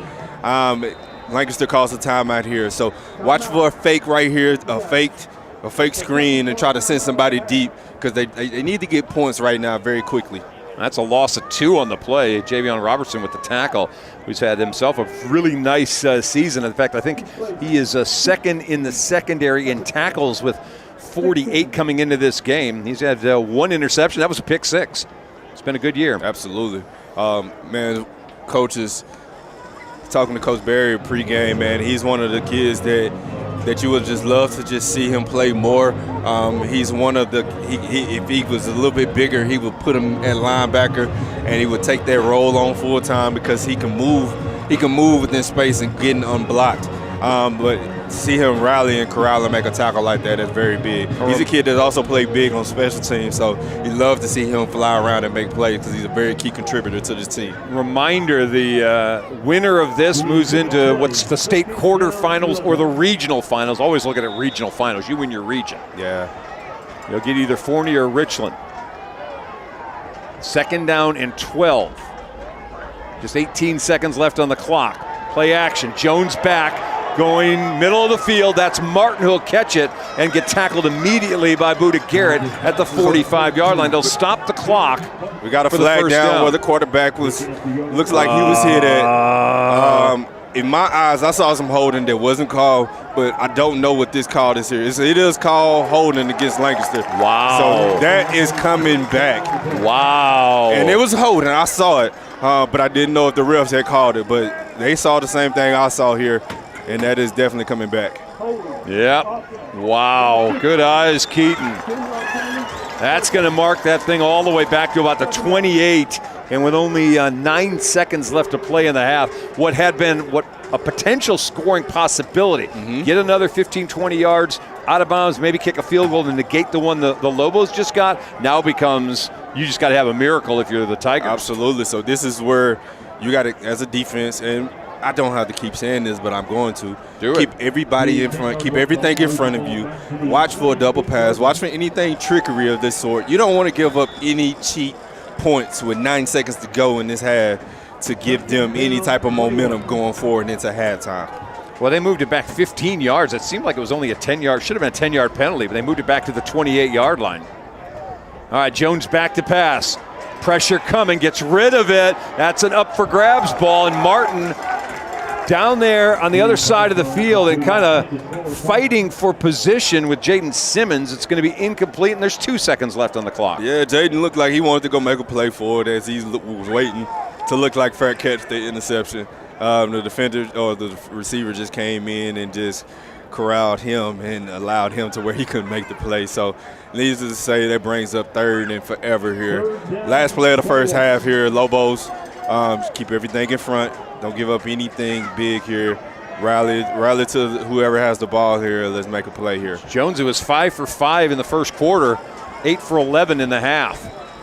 And we got a timeout. Lobos, I think, are going to burn their last one. They saw something they didn't like, and Coach King and the defensive staff going to make sure that the Lobos don't give up a 72-yard touchdown to end the half. Perfect timeout. You can't take them with you.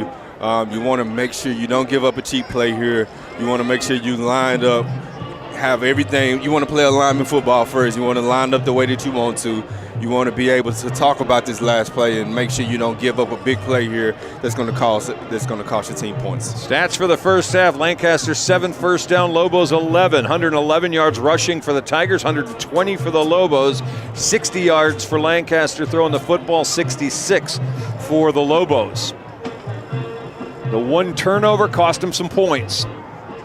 Other than that, Lobo defense, which gave up the one long run. Kewan Lacey broke a long run in the first quarter. Since then, Lobos defense just outstanding. Lacey has 105 yards on 9 carries, but that's 8 carries and 31 yards if you take away the touchdown. Absolutely. It was an 87-yard touchdown. I got to rethink that because that's 18 yards instead on 8 carries. Absolutely. And being a former defender, playing high school and college football like myself, I've always was told by my coaches, anytime they give up a big long play, that's not your fault, that's mine. I'm going to correct that, and that's what Coach Barry has done since then. Lobos are basically going prevent as they send 3 safeties deep. Buda Garrett, Brian Peoples, and I think it's Thomas Rowell.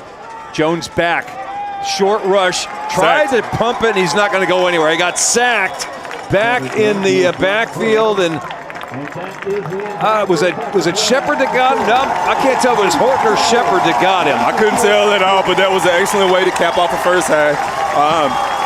Only negative is giving up the big play there to Lacey. But ever since then, now you're having to make this Lancaster Tiger team work for every single thing after that. So excellent way to close out that first half. You get to do it all over again with the ball starting out in the first half. Well, in the second half. Is the way you want to draw it up if you're John King. You gave up one score early, and since then you have locked down the Tigers of Lancaster. And for one half anyway, the Lobos look outstanding. The scoring went like this. Kewan Lacey for an 87-yard touchdown run. Point after made it 7-0 in the first quarter. Jamerson Derensburg with a catch of the year maybe for the Lobos. 30-yard catch from Andrew Tutt to make it a 7-7 ball game. Andres Castro hit a 27-yard field goal to make it a 10-7. Kelvin Washington, a 1-yard touchdown with a point after, then a 3-yard touchdown with the point after, and finally Anthony Monsivais' 46-yard field goal right before the half made it 24-10.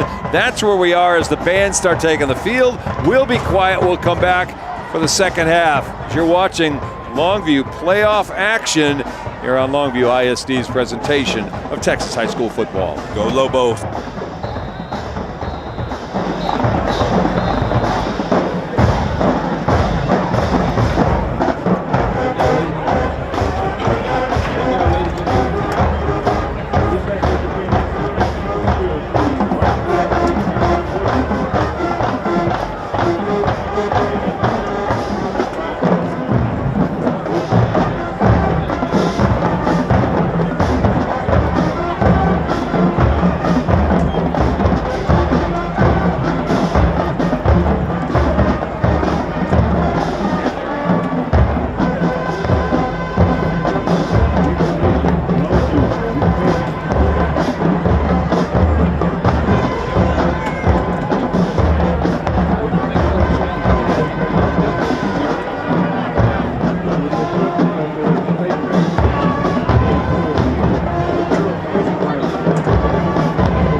center.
Ladies and gentlemen, the Longview Independent School District is proud to present to the field for 59 years the 2023-2024 LHS Officers this year are, left to right, Senior Lieutenant Allison Reed, Senior Lieutenant Ava Wilcox, Senior Lieutenant Haley Sanders, Junior Lieutenant Jayla Bishop, and in the center, your captain, Senior Emily Gerald. The Viewers will now entertain you with their pom routine 2, To Be Loved.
The U.S. would like to thank their managers for this year.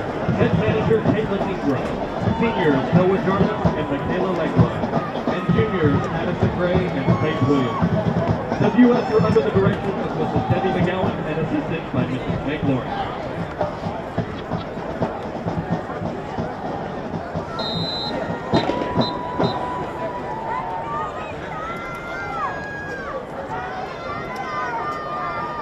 And now, the 2023 Longview High School Majorettes will perform a dance floor routine to Let's Get Loud.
Ladies and gentlemen, under the field direction of drum majors Layla Johnson, Christina Guerrero, and Lainey Weber, the Longview Independent School District proudly presents the award-winning Longview High School Lobo Band. This is the Big Green Marching Machine.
Insurance Agency, and Torrey Hoover LLP.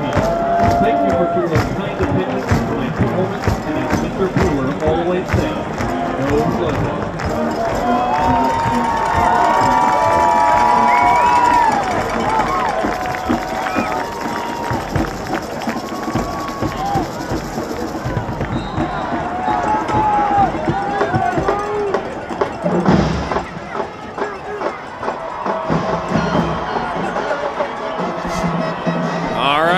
Welcome back, or welcome us back. You've been here. You've been watching the Lobo band, the Tiger band. And now we're getting ready for a second half of football. All right, yeah, you got a chance to watch the big green mean marching machine. That's easy for you to say. I know, right? As I get my words back together. So I'm sorry, folks, for that big stumble there. But a first half that, man, was excited to see the Lobos come out and answer with 24 points and look as good as we did. We answered the bell, we answered their hits, and we hit right back, but our licks came back a lot harder. Here's what we got. Kelvin Washington, 10 carries, 84 yards, and a couple of touchdowns. Mason Washington, 4 for 42. Tutt had 2 carries, -6 yards. Andrew is 4 of 7 throwing the football, 66 yards and 1 touchdown. Catches the tight ends. Have 2 of the 4 receptions in this game. Derensburg with a 30-yard circus catch for a score. Tyreek Tennyson for 21 yards. DK's got 1 for 8. Kelvin's got 1 for 7. When the tight ends in the middle of the field open up for the passing game, that means the guys on the perimeter are going to get a lot more looks if the Tigers start paying attention to what happens in the middle. Oh, yeah. Being up here in the press box, we get a chance to watch the other coaches from Lancaster as they come back.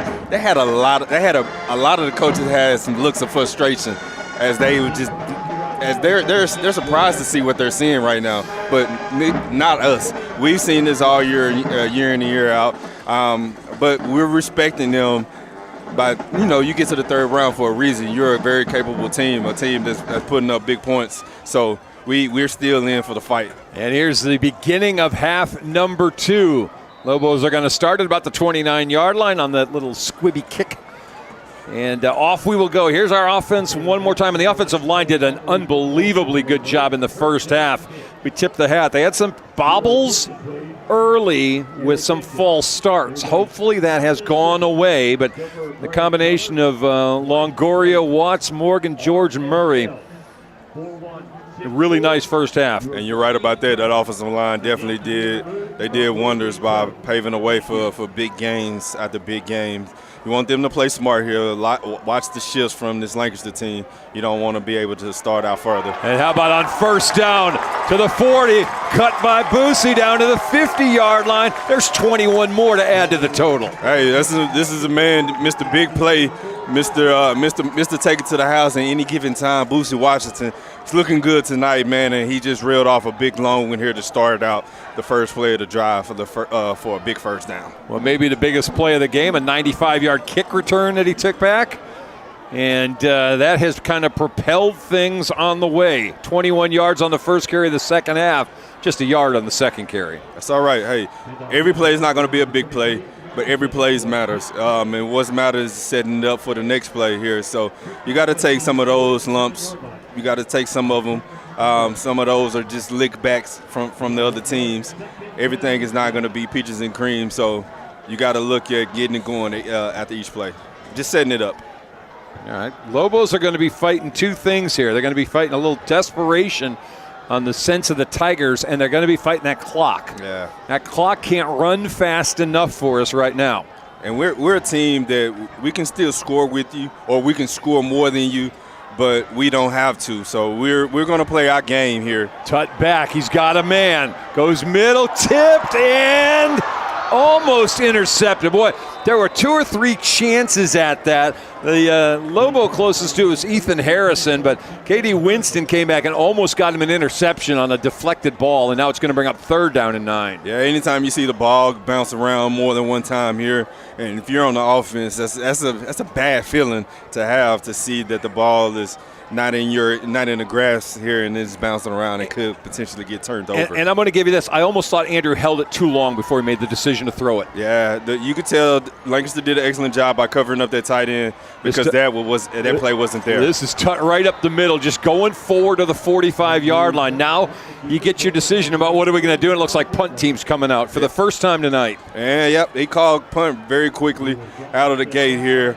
Being the 4th and 5, I would love to have seen us to try to draw them outside here, but nonetheless here, that is not the case here as we're electing to punt the ball and turn it over to them, and let's see what we can go from there. A little conservative on the play call on 3rd and 9. They went just quarterback straight up the middle. Snaps on the way to Monsiváis. Anthony's kick, boy, spirals this one. Henderson's going to settle under it. Fair catch at the 15, make it the 16-yard line. So not a great long kick, but it does the job. 33 yards on the punt. And again, making them having to go far is what you want to do. They got to drive 84 yards to be able to get pay dirt. So if you can keep everything in front of you, not give up big plays, if you have to make them go play in and play out, down after down after down after down, the chances of you getting the stop is higher in your favor. If I'm Leon Paul, I walked out of the locker room saying my first defensive series is going to be huge for us. They got a 3 and out. Now they come back on offense. Carter Jones, the quarterback, he won Lacey to his right. They were very effective out of the spread. High snap, gives it to Lacey, looking for room to run, nothing there. And now comes a late flag. Late flag here, don't like what we see. It looks like I saw Azarius Shepard, knowing that he probably got held or something like that, it was begging for it as well. So love to see it go against them. Yeah. Face mask. Linemen were walking in the other direction. That was a bad sign. A couple of the offensive linemen started pointing and walking the Lobos' direction, and there, sure enough, in a pileup where he had nowhere to go, you grab his face mask and give him 15 free and a first down. Oh, yeah. Which makes you crazy. That's 15 yards that he had no reason to have to get. So first down up at the 31-yard line. They're going to go to Lacey again, and again, nothing doing. Oh, that Lobo defense. 4 or 5 guys are on him. Darrensburg is there. Wilder is there. Chase Smith is in on that tackle. So is Horton. But Fuller's in there. They've got a bunch of guys in there. They have been running with a different defensive line today than we normally see. And they're substituting in. They're bringing in. They're taking the offensive lineman out, and they're bringing in one of the defensive linemen in.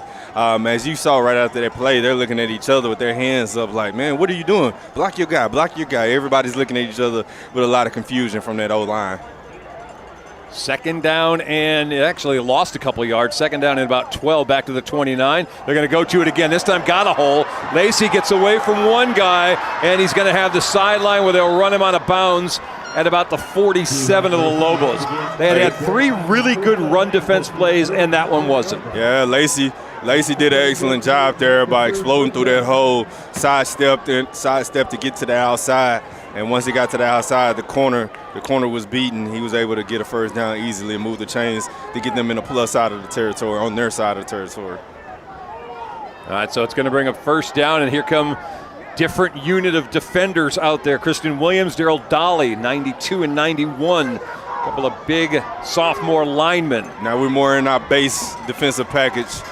We're not in our nickel look anymore. Handoff again to Lacey. Cannot get away. Excellent job again by Chase Smith.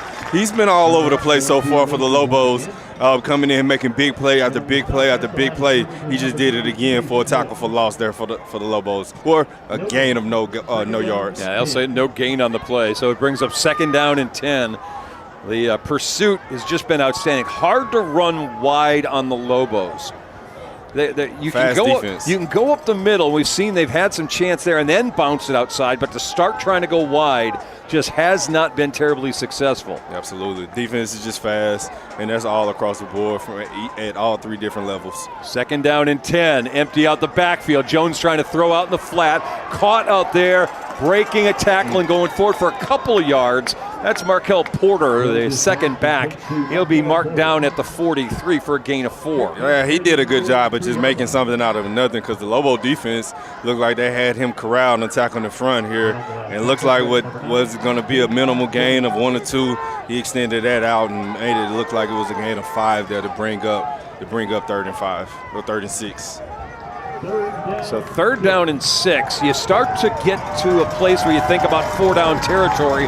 If you're the Tigers, you got to have a couple of scores. You're probably only going to get 5 possessions in this half. They'll go to Lacey on the delay.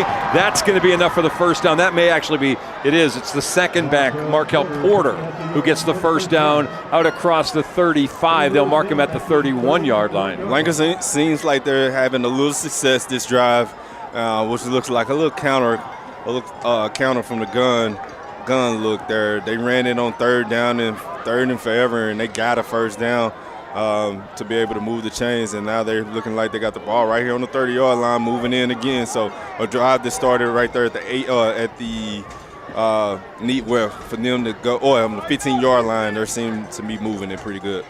Again, Porter in there, this time slant, and that ball is going to be low and apparently caught. I thought it was going to be picked. Yeah, Henderson catches that. J.B. Henderson at about the 25-yard line for a gain of about 6. Looking like what we had a lot of defenders right there.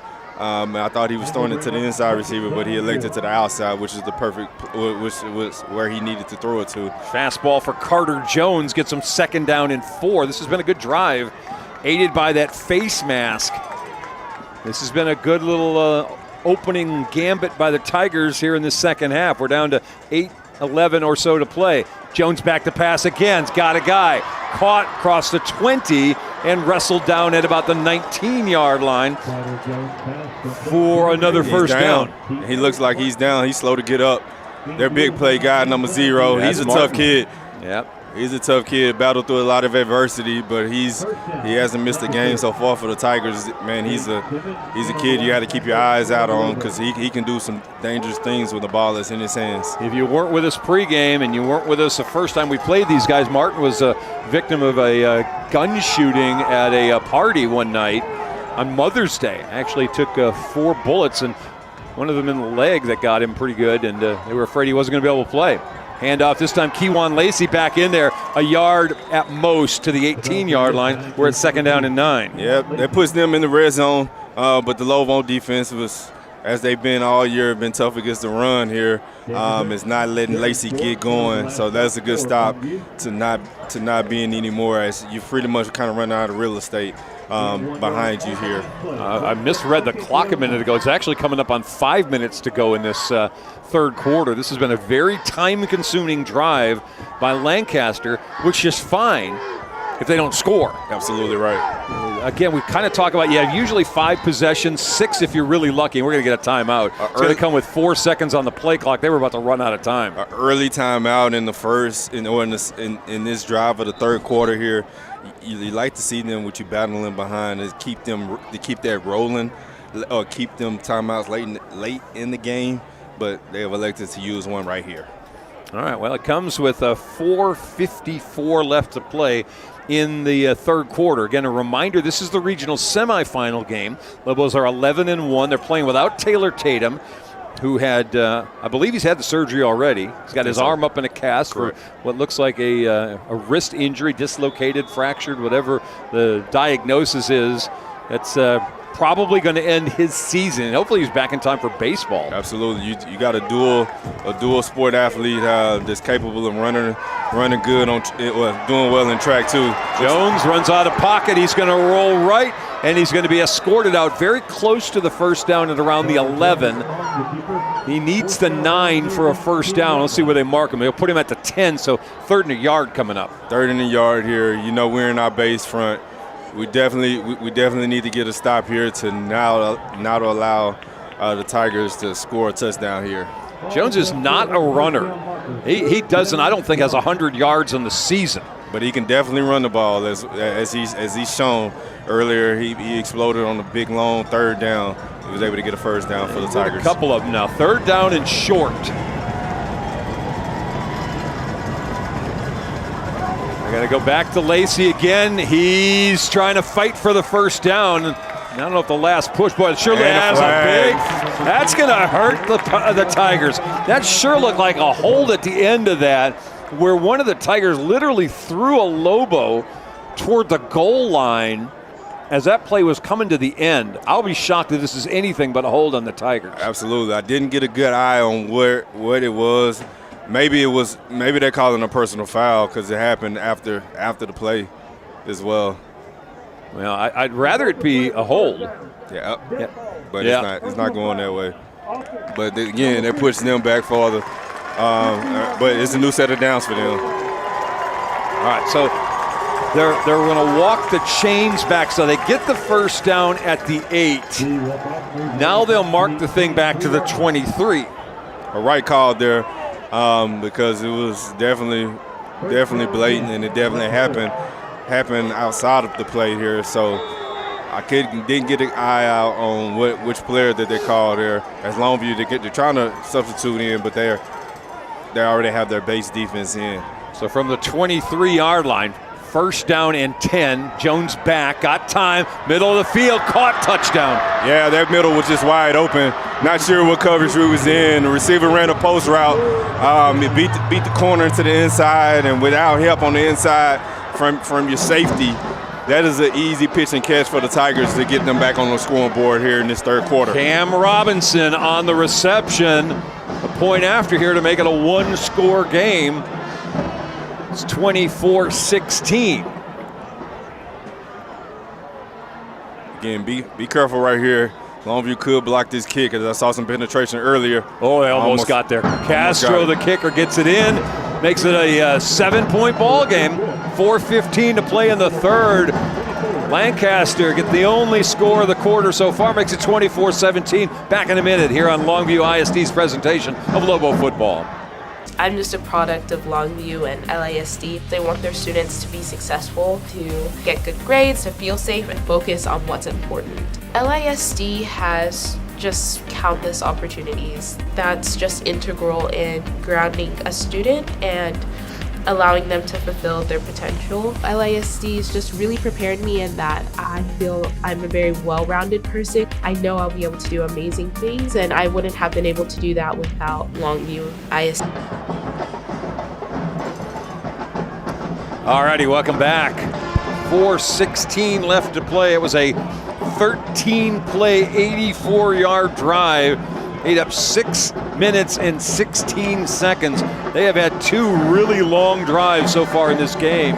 That one resulted in 7 points. Cam Robinson 23 yards away. And we got a one-score game, and the Lobo offense is going to need to go to work.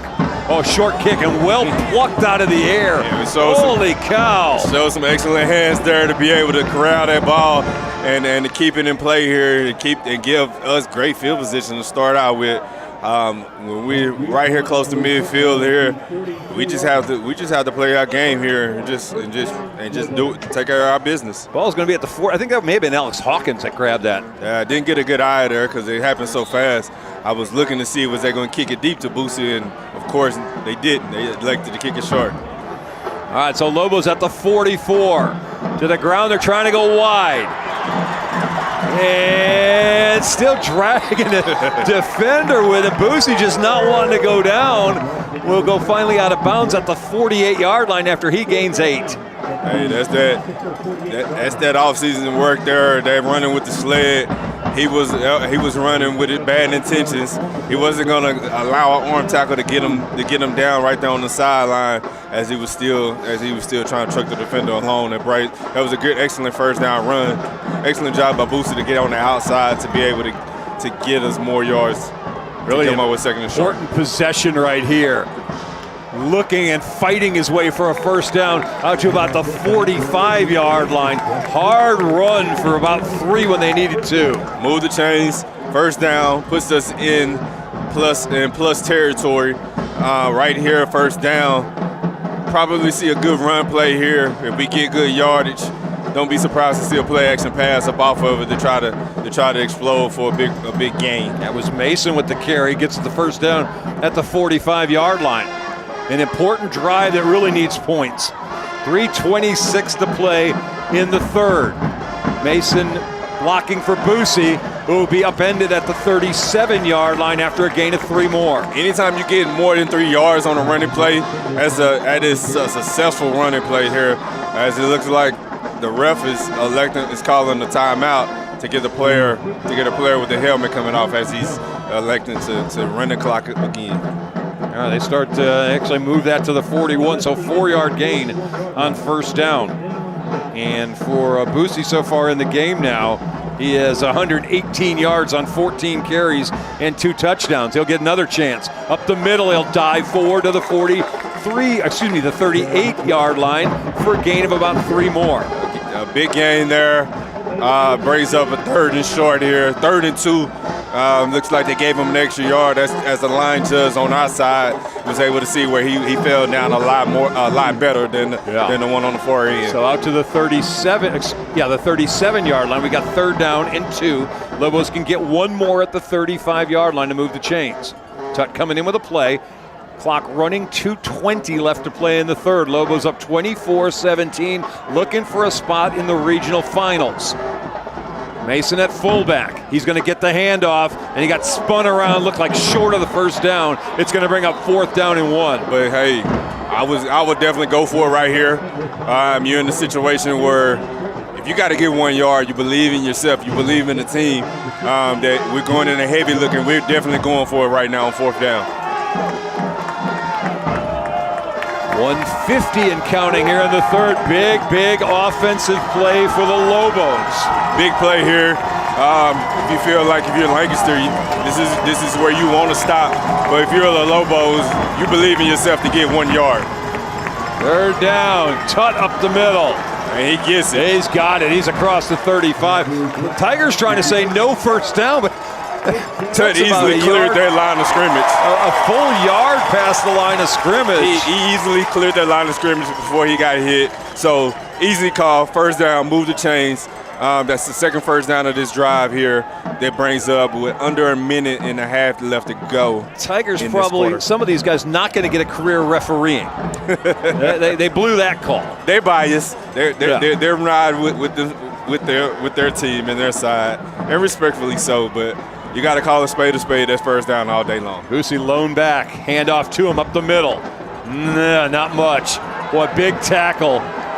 Right at point of attack. That is 340-pound J.D. Mans. And he's letting you know every minute of it that he was the man of that play. He made that stop. Let's give you this. He outweighs Boosie by 180. Just think about that one for a minute. Yeah, that's a guy. That's 2 Boosies right there. Boosie going 5'9", 160. J.D. Mans is 6'4", 340. Boosie ran into a wall, a man-sized wall. 2nd down and 10. Throw out to the flat. That's Harrison with a catch to the 27-yard line. It'll bring up 3rd down and now manageable. They can get a 1st down at the 24. An excellent read there, excellent play call there by Coach King. Same formation as the play before, but being that Ethan did not have he was uncovered over there, they elected to try to stop the run. Coach King just said, okay, thank you for that. I'm just going to pop it over here to him and just take some yards. He did not get a favorable spot. It'll be at the 28-yard line. It'll be the last play of the 3rd quarter. Lobos don't score. Tigers got 1 touchdown. We'll go with 12 minutes left in this game, a 1-score game. Longview facing a 3rd and 4 when we come back here on Longview ISD's presentation of Lobo football. Are you ready to get into teaching at Longview ISD? We're an innovative school district with modern campuses, high-tech teaching tools, and a challenging and diverse curriculum. Longview ISD proudly recognizes and rewards teaching excellence and offers professional growth and a generous salary and benefits package. But the #1 reason to become a teacher at Longview ISD is this. Join our team today. Longview ISD, education with purpose.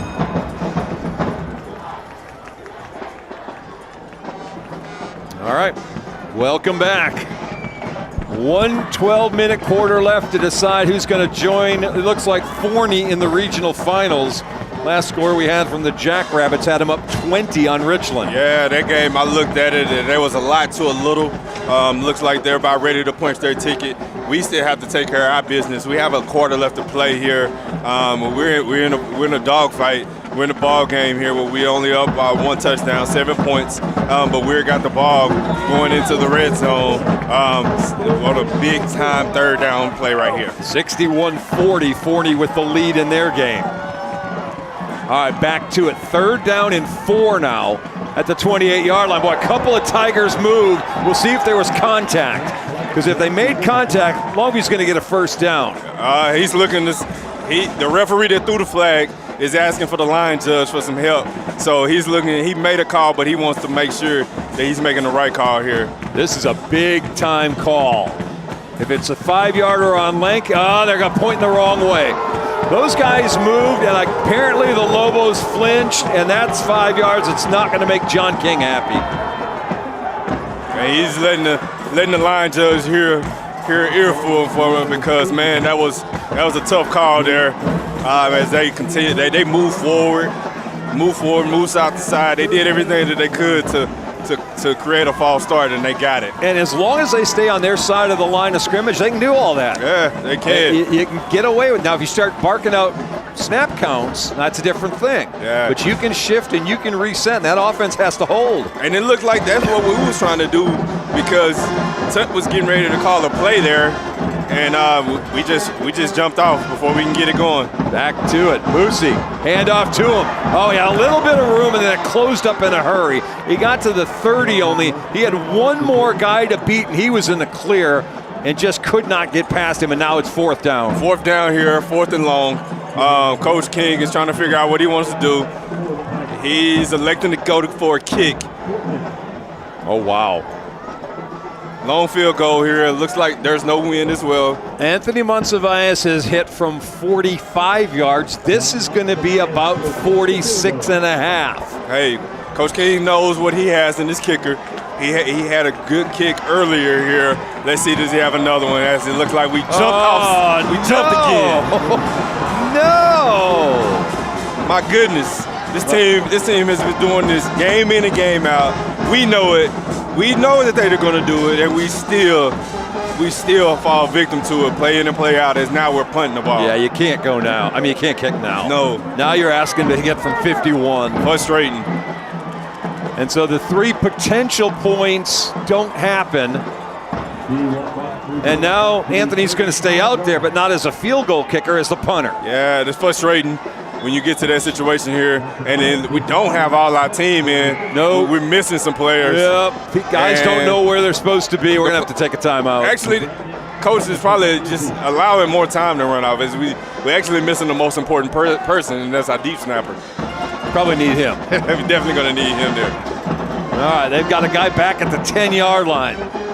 Snap on the money. Monsiváis going to kick this one high to see if it'll end up with a good bounce for Longview. Not really. 16-yard line. It wasn't bad. It wasn't great. It starts them out 84 yards away. And with 10:45 left to play, Longview defense is going to have to come and do some work. It's time for the defense to step up and make a play. They started out their last drive right here at the same yard marker, and they marched down the field and scored on us in 10-plus plays here. You want to, if you're your defense, to come out with a stop here. This is the part of the time of the playoffs where things are not given to you easy. You got to go out there and make plays. So do the routine plays, do your routine, do your job, go out there and take care of your responsibility and make a play for your team. Longview's doing an awful lot of running guys out really late in this. Trying to decide, I guess, what personnel they're going to see and then matching it. So here we'll go, 1st down, empty. Lacey back, a quick toss to Martin, who will go to the 20 for a gain of 4. Quick pitch and catch there to their dynamic slot receiver. We're able just to get the chains moving, get the ball, and a more manageable 2nd down for them. Martin on the year, 48 catches coming into the night with 5 touchdowns. He only averages about 11 yards a catch. but that's his game. That's short slot stuff. Absolutely. Just keep the clock moving. Just keep the down moving. And off Lacey trying to bounce it outside. Lobos got him. Gain of maybe a yard, 2 at the most. It's going to bring up 3rd down, and that was Chase Smith again. Hey, Chase makes an excellent tackle there, keeping Lacey from being able to bounce and get more yards there. It brings up a 3rd, and it looks like a 4 situation. So 3rd and 4, money down here. We looking like we're going for a more base package look here, or more of a speed look. Yeah, bringing out the big guys, bringing in a couple extra guys. Darrensburg in as a pass rusher. Orton checks back in, Roel checks back in. 4 receivers, look here. 3rd down, 4. Roll out, trouble from behind, pass caught. And dragging a defender, breaking a tackle out across the 45, down to about the 49-yard line. That is Cam Robinson with the catch, and it'll be 1st down, Tigers at the 48. Good look downfield by the quarterback. His receiver ran a flag route, and he fitted in right in the zone there to be able to pitch it in to get a big gain there to be able to move it down for 1st down for the Tigers. 2 big catches by Robinson at the touchdown in the 3rd quarter. Gets a 1st down on the 3rd and 4. And again, the Lobos trying to get people in, and they are going to be very lucky not to have 12 men on the field. Jones rolling, throwing across his body. That one incomplete, going for Emmanuel Choice. 2nd down and 10. The same play that they just ran on 3rd down. They ran it on the right side, but this time they ran it to the left side. Quarterback makes a good throw. The receiver just couldn't corral it in, couldn't make the catch here, and it goes in the favor of the Lobos to break up a 2nd and 10. Boy, it's risky stuff running that many guys in and out like that. Absolutely, and the referee supposed to give the Lobos a chance, the opportunity to substitute, because whenever they substitute, you got to give us a chance to do the same. That's right. And he just didn't do that. All right, 2nd down and 10. They'll slide 3 guys left. Lacey in the backfield. Lobos showing a lot of guys at the line of scrimmage. Fake the pass. Oh, this is a little bit longer and incomplete. There was contact after the play. Intended target out on the far side of the field, unable to catch up to the pass that was a little out of his reach. I think that's Henderson over there. Looked like there was a cover 2 look. Our corner at the top of the screen, Jaden Simmons, I guess he missed the jam on it because that receiver, it looks like that was the outside receiver. He was running scot-free there, and Roel just was able to get there in time just to allow him to not catch the ball. The reason why Coach called that is because of the corner of their flag route that they've been giving up the last 2 plays. 3rd down and 10. Back to the ground to Lacey. And nothing. Got grabbed and not going to get much. 2 yards, 3 at the most to the 49 of Longview, where it's going to bring up 4th and 7. 4th and 7. If they're going for it, you know one thing this is a passing down. If you can get there, if you can push off their timing, that bodes well to make him hold the ball a little bit longer, and that does good for your defense. He's keeping his offense out there. Yeah, he's keeping his offense out there. He's definitely running. Here we go, 4th down and 7. Lobo defense needs to make a play here.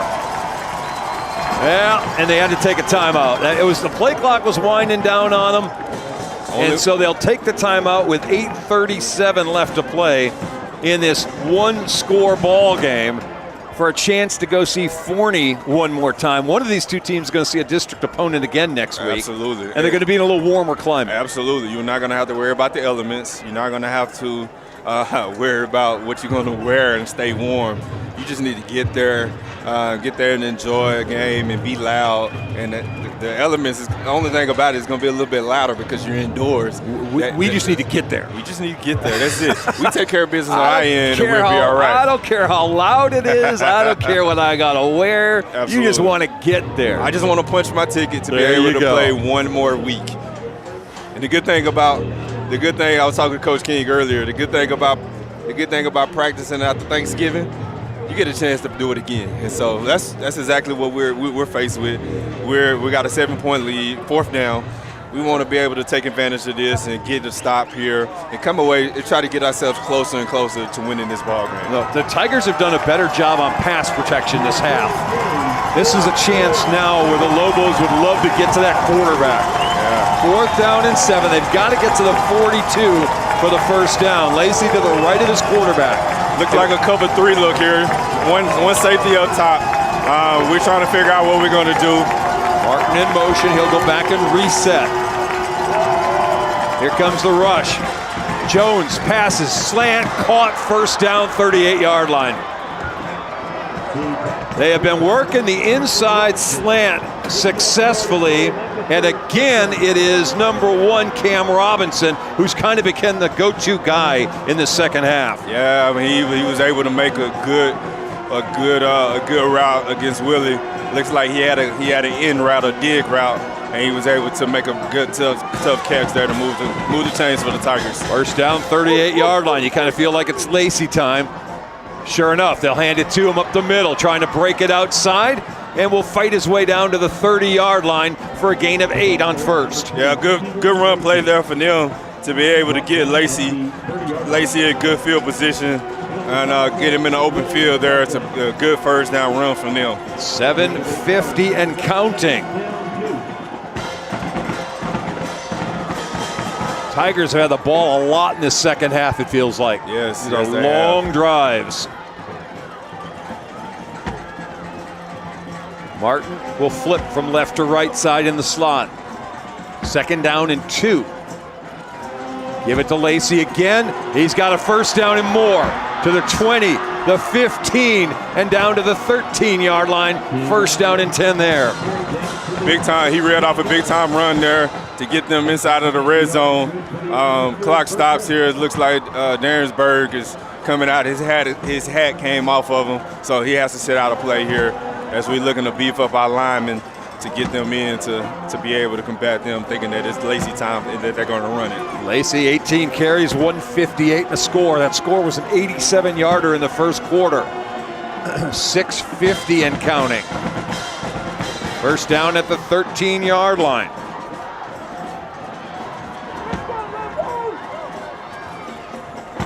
Lobos need a play to Lacey again, trying to go wide. Cuts inside to the 10-yard line. That's as far as he's going. I believe it's Reese that's hanging on and drops him at the 10-yard line. Brendan Reese did an excellent job of coming off of his block, fighting to make a tackle there. Lacey tried to stiff him one time, got away from him for a second, but he was only able to run sideways, and Reese was still able to stay on top of him and get the tackle. 6:15, second down and 7. Receiver goes in motion, just trying to feel out what we're doing, feel out what type of look that we're giving them. Lobos actually gave the Lobos a chance to realize they only got 2 cover men over on that side. Slide a third guy over to pick up all 3 receivers. To Lacey again, hesitation, going wide, nothing doing. Excellent Stopped tackle. at the 10-yard line, great tackle, Willie Nelson. Excellent tackle there by Willie, who was playing corner, but also he's known for his safety days with us as well. Able to come in and he can play. He's a sure tackler, and he did just that. Isaiah Horton was trying to get off the field, and before he got about 10 steps, they're waving him back on. They don't want him off the field. Get back out there. Yeah, it's third down here long. This is definitely 4-down territory. Lobos, you need to stop it. And this looks like this is man-to-man coverage here. 5:20 left. Third down, Lobos blitzing. Jones throwing for the end zone, got a receiver, touchdown Lancaster. Beat the receiver, just ran a fade route. Beat his defender to the outside. Quarterback just played pitch and catch and just threw it to that O where the Forney is. Threw it to the O, and he was able to catch it and come down with it to potentially tie this ball game up. Yeah, I'm not sure. Was that Martin that caught that? I couldn't tell. I couldn't either. From the far side of the field, I could not tell if that was Martin. Whoever it was, this point after is huge. 24-23. Game-tying point try coming. That one just gets over again, and we're tied up with 5:10 left to play. It's the second half. If you're the Lobos, it's not going in the way that you wanted to go. It's been all Lancaster here as they have scored 2 touchdowns to bring them to a tie ball game. It's a new ball game, new day, and 24-24. 5 minutes left to go in this game. Lobos, what are you capable of doing here? You're capable of punching your ticket to the next round. let's do it right here. You have this drive to be able to answer. Lobo drives in this half. 4 plays, 26 yards punt. 9 plays, 21 yards punt. On the other side, Lancaster, 13 plays, 84 yards, touchdown. 12 plays, 84 yards, touchdown. Those 2 drives ran off just about 14 minutes of the what is now 19 minutes that have been on the clock. And watch right here for a kickoff. Watch for anything trickery or anything funny here. If you're the Lobos, when you get on offense, you cannot jump off, or you cannot false start. Squib kick, gathered up, fallen on at the 33-yard line. Lobos will start there. So DK Reese grabbed that. That is the key right here for us, is not to false start. Stay there, stay focused. Let's play our assignment. I guarantee you they're still trying to line up and stop the running game. And if we're Coach King, you have 5 minutes to work with. He definitely wants to line up and run the ball at you. You know, we said you probably get 5, maybe 6 possessions a half. Each team has had 2 in this half. Absolutely. And there's 5 minutes left to play. This is the biggest drive of the year for the Lobos. Starts at the 34-yard line. First down, handoff, not much. 36-yard line, gain of about 2. A 2-yard gain there off of a counter look. It wasn't what you wanted for your first play down, but you got second down here to work with as Tut is running to Coach King to get the next play call here. Looks like we're staying with a 2 tight end look here, as Darrensburg, who's been playing both sides tonight, is still in at tight end as well. Mason Washington is coming in. Somebody has to come out before we get 12 men. There we go. Mason Washington comes out. He ran in, he ran out. Second down and 8. 4:25 left. Tut under center. Almost ran out of clock there, so Coach King elects to call his first time out of the half. They were a little uncertain about what they had going on personnel-wise. They had Mason going out, and then they had him coming back off the field. And all that happening led them to watch the play clock get dangerously close, and they cannot give up 5 yards right now. Yes. So they'll burn the timeout. They've still got a couple. Well, the situation is this. Lobos gave up the first drive of the game, came flying back, led at halftime 24-10, had a basic 3 and out to start the second half, gave up a touchdown drive, got into field goal range on their second possession, but a false start took away an opportunity to try a long kick. And then they watched the Tigers march down the field again, 84 yards and score. And now the offense, which has done nothing this second half, seriously needs to come up with a couple of first downs. Absolutely. This is where if you're watching it, if you're a fan of the Lobos, and if you know this offense, this is where you know this is a big drive for them. Hasn't shown anything at all the first few times that they had the ball this half. This is the key. To the ground again, trying to go wide. And a good tackle is just getting going. To the 39-yard line was Boosie. It's going to bring up 3rd and 5. Was able to get to the outside. But wasn't able to get anything more than that. That brings up a third and 6 situation here. So key down here. Love to see us kind of get out of this conservative look a little bit and just let's get going. Let's try to get more than a couple of yards right here. Well, you bet a defense that's been out there for about 13, 14 minutes. You got to give them a blow. First downs are huge right now. Handoff again, coming left, not happening. 41-yard line only as Boosie picks up 2 more, and now it's 4th and 3, and the Tigers are way fired up. 4th down here. This is 4th and less than 5. Of course, you're not going to go for it right here. We're punting the ball here. You don't, as a fan, you don't like the play call here. No, you don't like that play call at all. 3 runs, net you 7 yards, and now you got a punt. Henderson's going to be back at his 30-yard line. Snap on the way to Monsivais. Kick, line drive, but a big one. Hits at the 20 and rolls all the way into the end zone, where it'll come out to the 20-yard line with 2:57 left to play in the game. It was a good punt, but took too much of a bounce. We wasn't able to get down there and down in inside about 20. So that gives them actually, that gives them actually the ball starting at the 20-yard line. So a team that's been rolling, that scored two long drives. You're looking at 3 minutes left to go in this game, and they just need to really just get in field goal range to be able to try to cap off this game. All right, first down at the 20-yard line.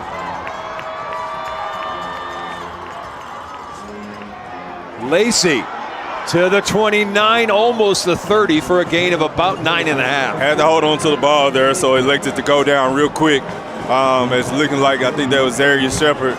Almost got the ball away from him, so he went down real quick to keep possession. 2:30 left. Second down in a bit.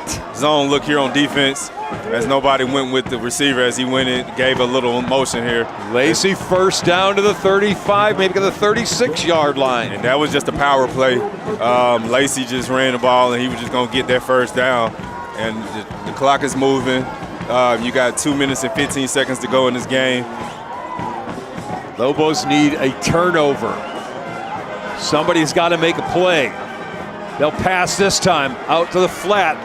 Got a tackle. Yep, back at the 36-yard line. Excellent tackle there. Nothing doing that time. Excellent tackle there for no gain by Thomas Roel.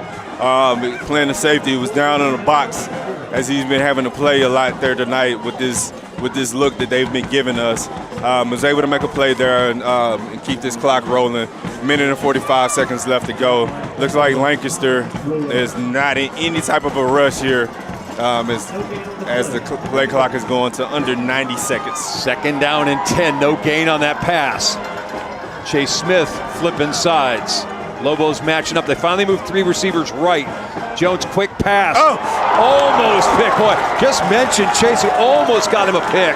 And now it's going to bring up third down and 10. Would have been a perfect time to come up with your first interception of the season, as he read that play perfectly and almost able to come up with the stop there. It brings up third and long here. If they go for a pass play, here and they don't get it and the clock stops, that bodes well for the Lobos. 1:22 left. Third down and 10. Lobos going to more sleek, faster players. Martin coming in motion. Boy, Derensburg got a great jump. Jones going to roll, trying to run away from people. Throws back across his body, but it's short of a first down at the 40-yard line. Catch by Martin. It'll bring up fourth and 6. And we call a timeout here and want them to punt the ball. Excellent job by the Lobos being able to get to the quarterback. As you mentioned, Derensburg had an excellent jump there that caused the time into the quarterback. He wasn't able to settle himself. He had to get out of the pocket and scramble. He found the receiver back in the middle of the field, but that was not enough for a first down. 1 minute and 10 seconds left. Lobos are going to send Willie Nelson back. Now, we've been doing some funny things on punt returns today. Willie's been the up guy. Buddha's been the back guy. And we haven't really done anything with that. Yeah. We'll see now on this one, on what will be fourth down and 6. And now we're going to our normal look here. Thank you. Willie is the only person that's back, and he's probably not getting deep. But one thing you cannot do is allow that ball to just bounce. You got to be able to catch it real quick and be able to get some type of yardage. He's standing at the 30-yard line. No rush, line drive, bounces once, can't get to it. It'll be knocked down at the 28-yard line. Come on now, the clock is just running. They're marking it down. 28-yard line. So the Lobos have 72 yards from a touchdown, a minute left to play. They don't need a touchdown. They just need to get in the range for Monsiváis. Absolutely. One timeout, too.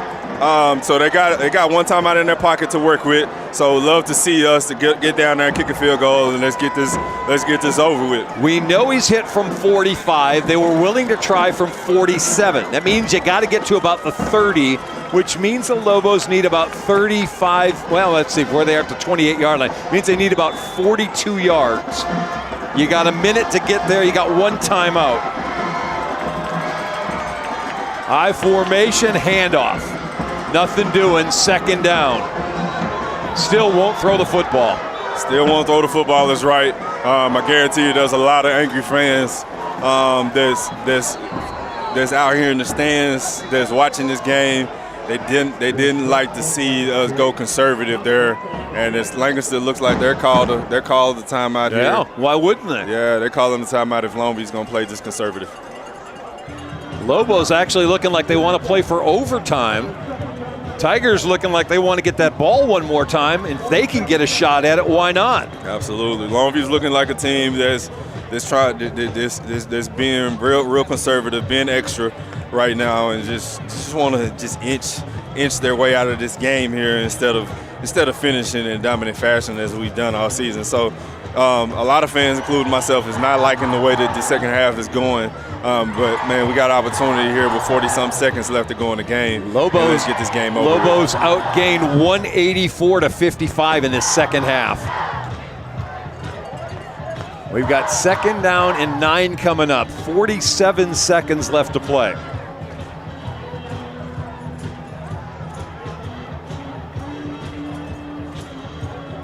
And really, the first half, it felt like we were a little bit more willing to take some chances and open things up. The second half, we got really uber conservative. Absolutely, very, very conservative. We're looking like a tale or a half of two different teams here. This is a Longview team that you have not liking to see. 3rd down, they'll shift 2 guys over. Handoff again up the middle. Mason breaks 1 tackle. Ball's out. No, the ball's out. Oh no, the ball is still loose. Oh, but they gave it to Lancaster.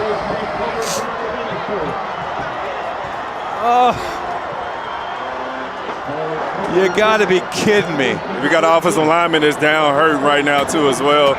You gotta be kidding me. I don't even know which part of this. Mason's struggling to try to get more yardage. Had the ball stripped out. The ball never really looked like it got secured. And of course, we don't have a replay up here. No, not at all. And it looks like as soon as Lancaster came up with it, the ball was loose and nobody was around him as well. We got an injured lineman coming off the field. He's needing help off the field, so it's not a good look. Can't tell if Jacoby Watts. Can't tell if it's his ankle or knee. But hate to see it. Your offensive lineman here come up hurt. But you get a ball to Lancaster with the ball on the 35-yard line with 40 seconds to go, man. It's definitely you definitely got to be nervous for the Lobos right now. Well, Lancaster recovers the fumble at the 35-yard line. Time for the defense to come up and make a play. 1st down and 10, 41 seconds left. Jones back to pass, got some time, flushed, gets away from one defender, and is pulled down at the 31-yard line. And they have called in their last timeout. Excellent job by Case and Brooks to be able to get out there fast because the quarterback looks like he had room to run, and the linebacker showed his excellent speed in getting out there and only giving up a 5-yard gain. 31 seconds are left on the clock. Ball at the 31-yard line. So now let's talk about their kicking game. Yeah, their kicking game hasn't looked good at all. just quick to say that they have been not making extra points with a lot of room for error. So you feel like you have room to work with if you're the Lobos, but you don't want to give them that option. You just need to play sound defense, keep everything in front, make your stops, and at this point you just have to play for overtime.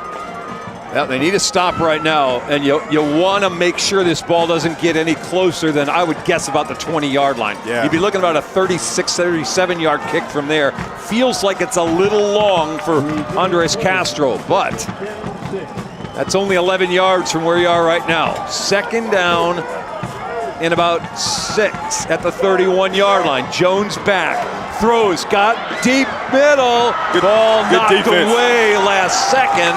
It'll be 3rd down. Good defense there. The receiver wasn't able to make a tough catch. As I can't tell who that was. Javion Robertson back there. Robertson did an excellent job there by not giving up giving up a touchdown here. That brings up 3rd and long. And this is 4th down territory for them because they can't kick a field goal from this far. You wouldn't think. Yeah, you wouldn't think. Horton's about to come back into the game. Out goes Kristen Williams.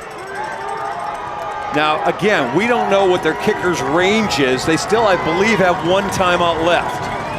No, they have 2. Back to pass Jones. No pressure. Now pressure. Gets rid of it. Oh, catch it! In and out of the hands of Willie Nelson. Your sure receiver or sure cornerback who normally don't drop anything. He drops it. It looks like they are, I can't tell what they're doing. We're all freaking out right now. 20 seconds left. My 4th goodness. down. Be a try a long field goal. They are. And they are trying a long one. They're going to try one from what would be 47 yards away. And we're electing to bring Willie back there. Just in case. Yeah, just in case. Castro the kicker. And that's a delay of game. So that moves them back 5 more yards. So now he definitely hasn't shown to have this type of a leg. So you think now they're just going to punt the ball and give the ball back to the Lobos. No, I'd go for it now. Why wouldn't you go? Honestly, you could go for it too. And if you Coach Barry, you want to tell your defense, do not catch the ball if you have a chance for a pick. Just bat it down. You bat it down, you get the ball back right there where you get it from, and you get a chance to have some more deeper plays or bigger plays here to be able to come out with 1 timeout in our pocket. I almost wish they hadn't had the false start. Yeah. They got 4th down and 10 now, 11 back at the 36-yard line. And we're showing to be bringing 5 people or so, and we just called our last timeout. Yeah, we had all kinds of confusion again. So the Lobos will burn their last timeout. Wow. Let's give some credit here. The Tigers looked like they were dead at halftime. Absolutely. They got the 3-and-out stop they needed. They got a drive and points, and Longview has just not been able to mount anything offensively in this second half. And if you're a Lobo fan, you're going, well, we don't have number 2. Absolutely. He ran for 250 against these guys, back in October at their place, and it wasn't even a question. Absolutely. We don't have number 2. Now, that's not to say things are going, bad. We aren't getting any production. Boosie's got 133 yards on 20 carries. Yeah, and to come up with... Mason's got 52 on 7. Yeah, so we've done our job running the ball. They got 200 yards on the ground, basically. Yeah, but when it comes down to the second half, they've been able to stop us from running the ball, and I think we've only thrown the ball 1 time in this half. So 4th and 11 here.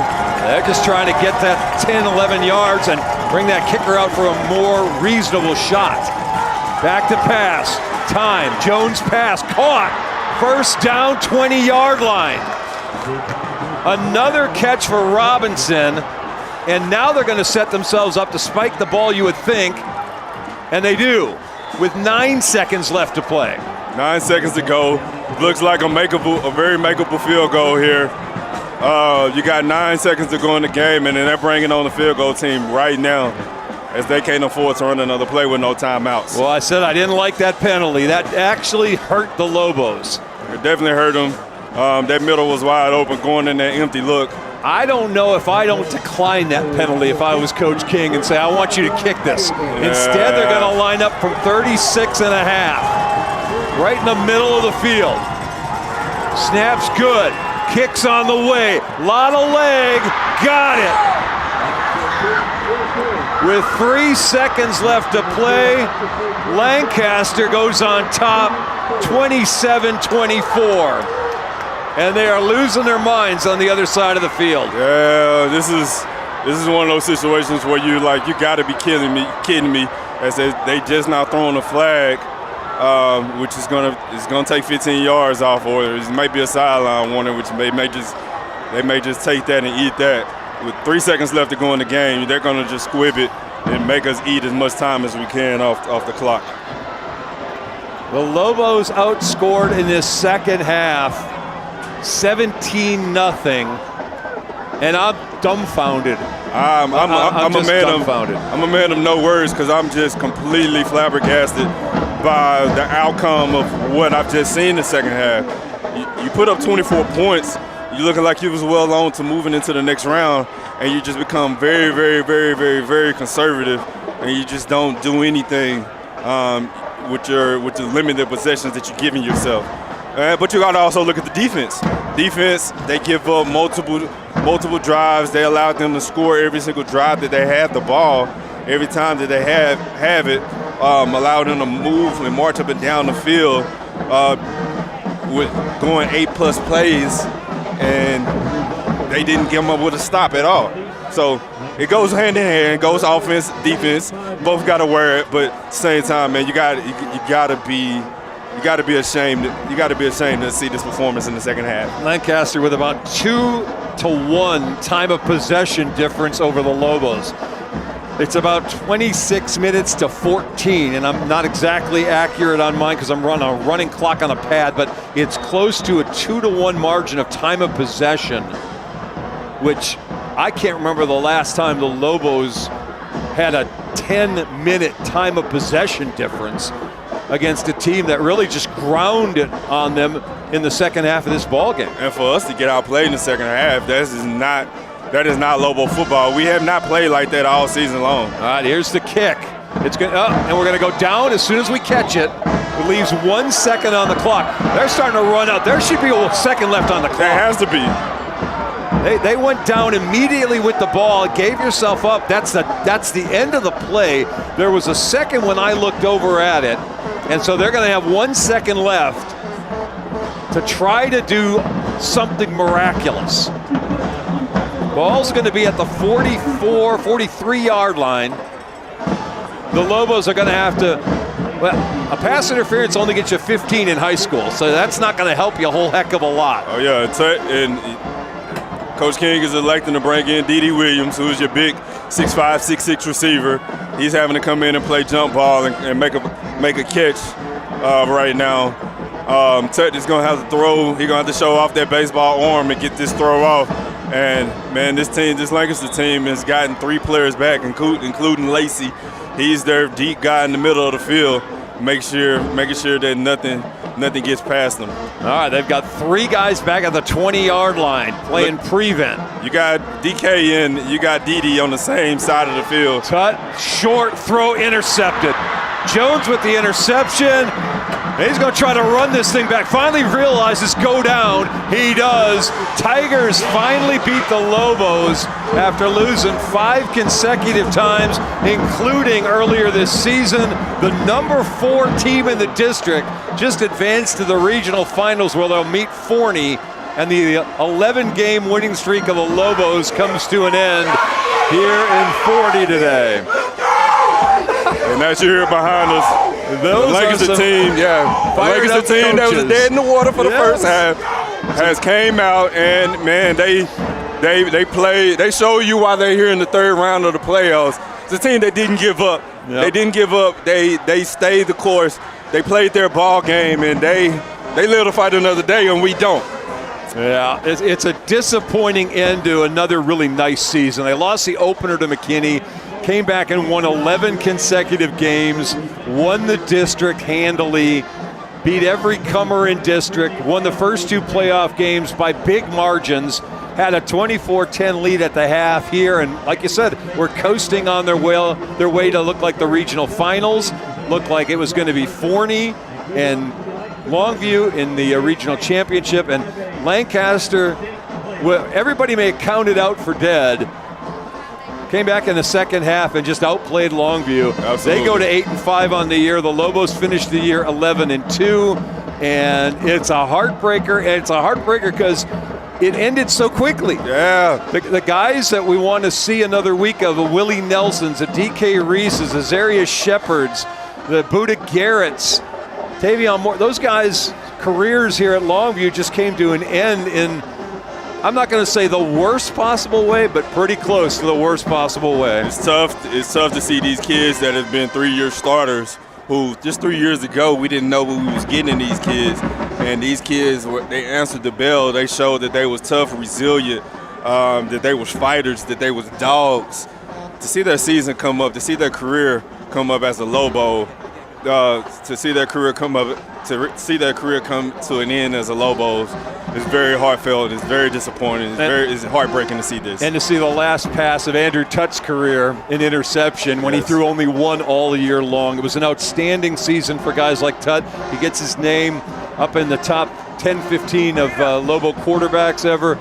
Taylor Tatum ends his career as the #2 rusher of all time, and unfortunately couldn't play today. But just an outstanding year that leads on a really bad note. Feels like Alito a year ago. Absolutely. Like you had a game you thought you had won, and you let it slip away from you at the worst possible time. The Tigers end the day 18 first downs. Lobos had 14, 202 yards rushing for Lancaster, as well as 170 yards passing. That's 372. Lobos had 185 on the ground, 72 through the air. That is, 220... 257 in total offense for Longview today. Just, again, kind of heartbreaking. Andrew Tutt finishes the day 5 of 10, 72 yards, 1 touchdown, 1 interception. Carter Jones, 19 of 27, 170 yards and 2 scores for the Tigers. Running the football, Lacey, 22 carries, 177 and a touchdown for the Lobos. Boosie had 20 carries, 133, 2 scores. Mason with the fumble that ended up, again, giving away the points. Feels a little like McKinney. Absolutely. Same thing at Early McKinney. on in the start season, the year, ends the year. As he and Boosie will take over the running game next year, that's going to have to be a focus. Hanging on to the football in these big time. He had a really good football game and had a really inopportune fumble late in it. Bad thing about it is it costs you the game, it costs you your season. It costs you your first loss of the season. It costs you your last loss of the season. Yep. So you're showing you got room to improve on. You got room to grow. You're younger. You're going to be a younger team going into next year. You got a lot of question marks to answer. But these Lobo teams is always shown it's the next man up. It's the next man up. Yeah, now you have to really prove that. They're going to lose the entire secondary. They're going to lose the entire starting defensive line. They're going to lose 2 of the 4 linebackers. But they got a bunch of guys who've gotten a lot of minutes this year who are ready to step up and be able to handle it next year. Absolutely, and that's the good part is we was a team that played 20-plus players on the defensive side. And so with that, you got a lot of experience coming back. All right, tell you what, we need to wrap this one up for Longview ISD. We want to thank you guys out there for watching it. Appreciate you guys tuning with us the last couple of weeks as we tried to bring you the best we could of Lobo football here at the end of the season. We certainly want to congratulate and thank the student camera operators here who did a phenomenal job. I hope none of them are seniors because they need to be back next year to do this again, because if we're going to do this, they've got to do this. That's just the way it is. Frank Sides is itching to go, so we're going to sign off. For Keaton Daniels, I'm Chuck Zach. Thank you so much for tuning in with us. Have a great offseason. We'll see you again next year. You've been watching Lobo football here on Longview ISD's presentation of high school sports.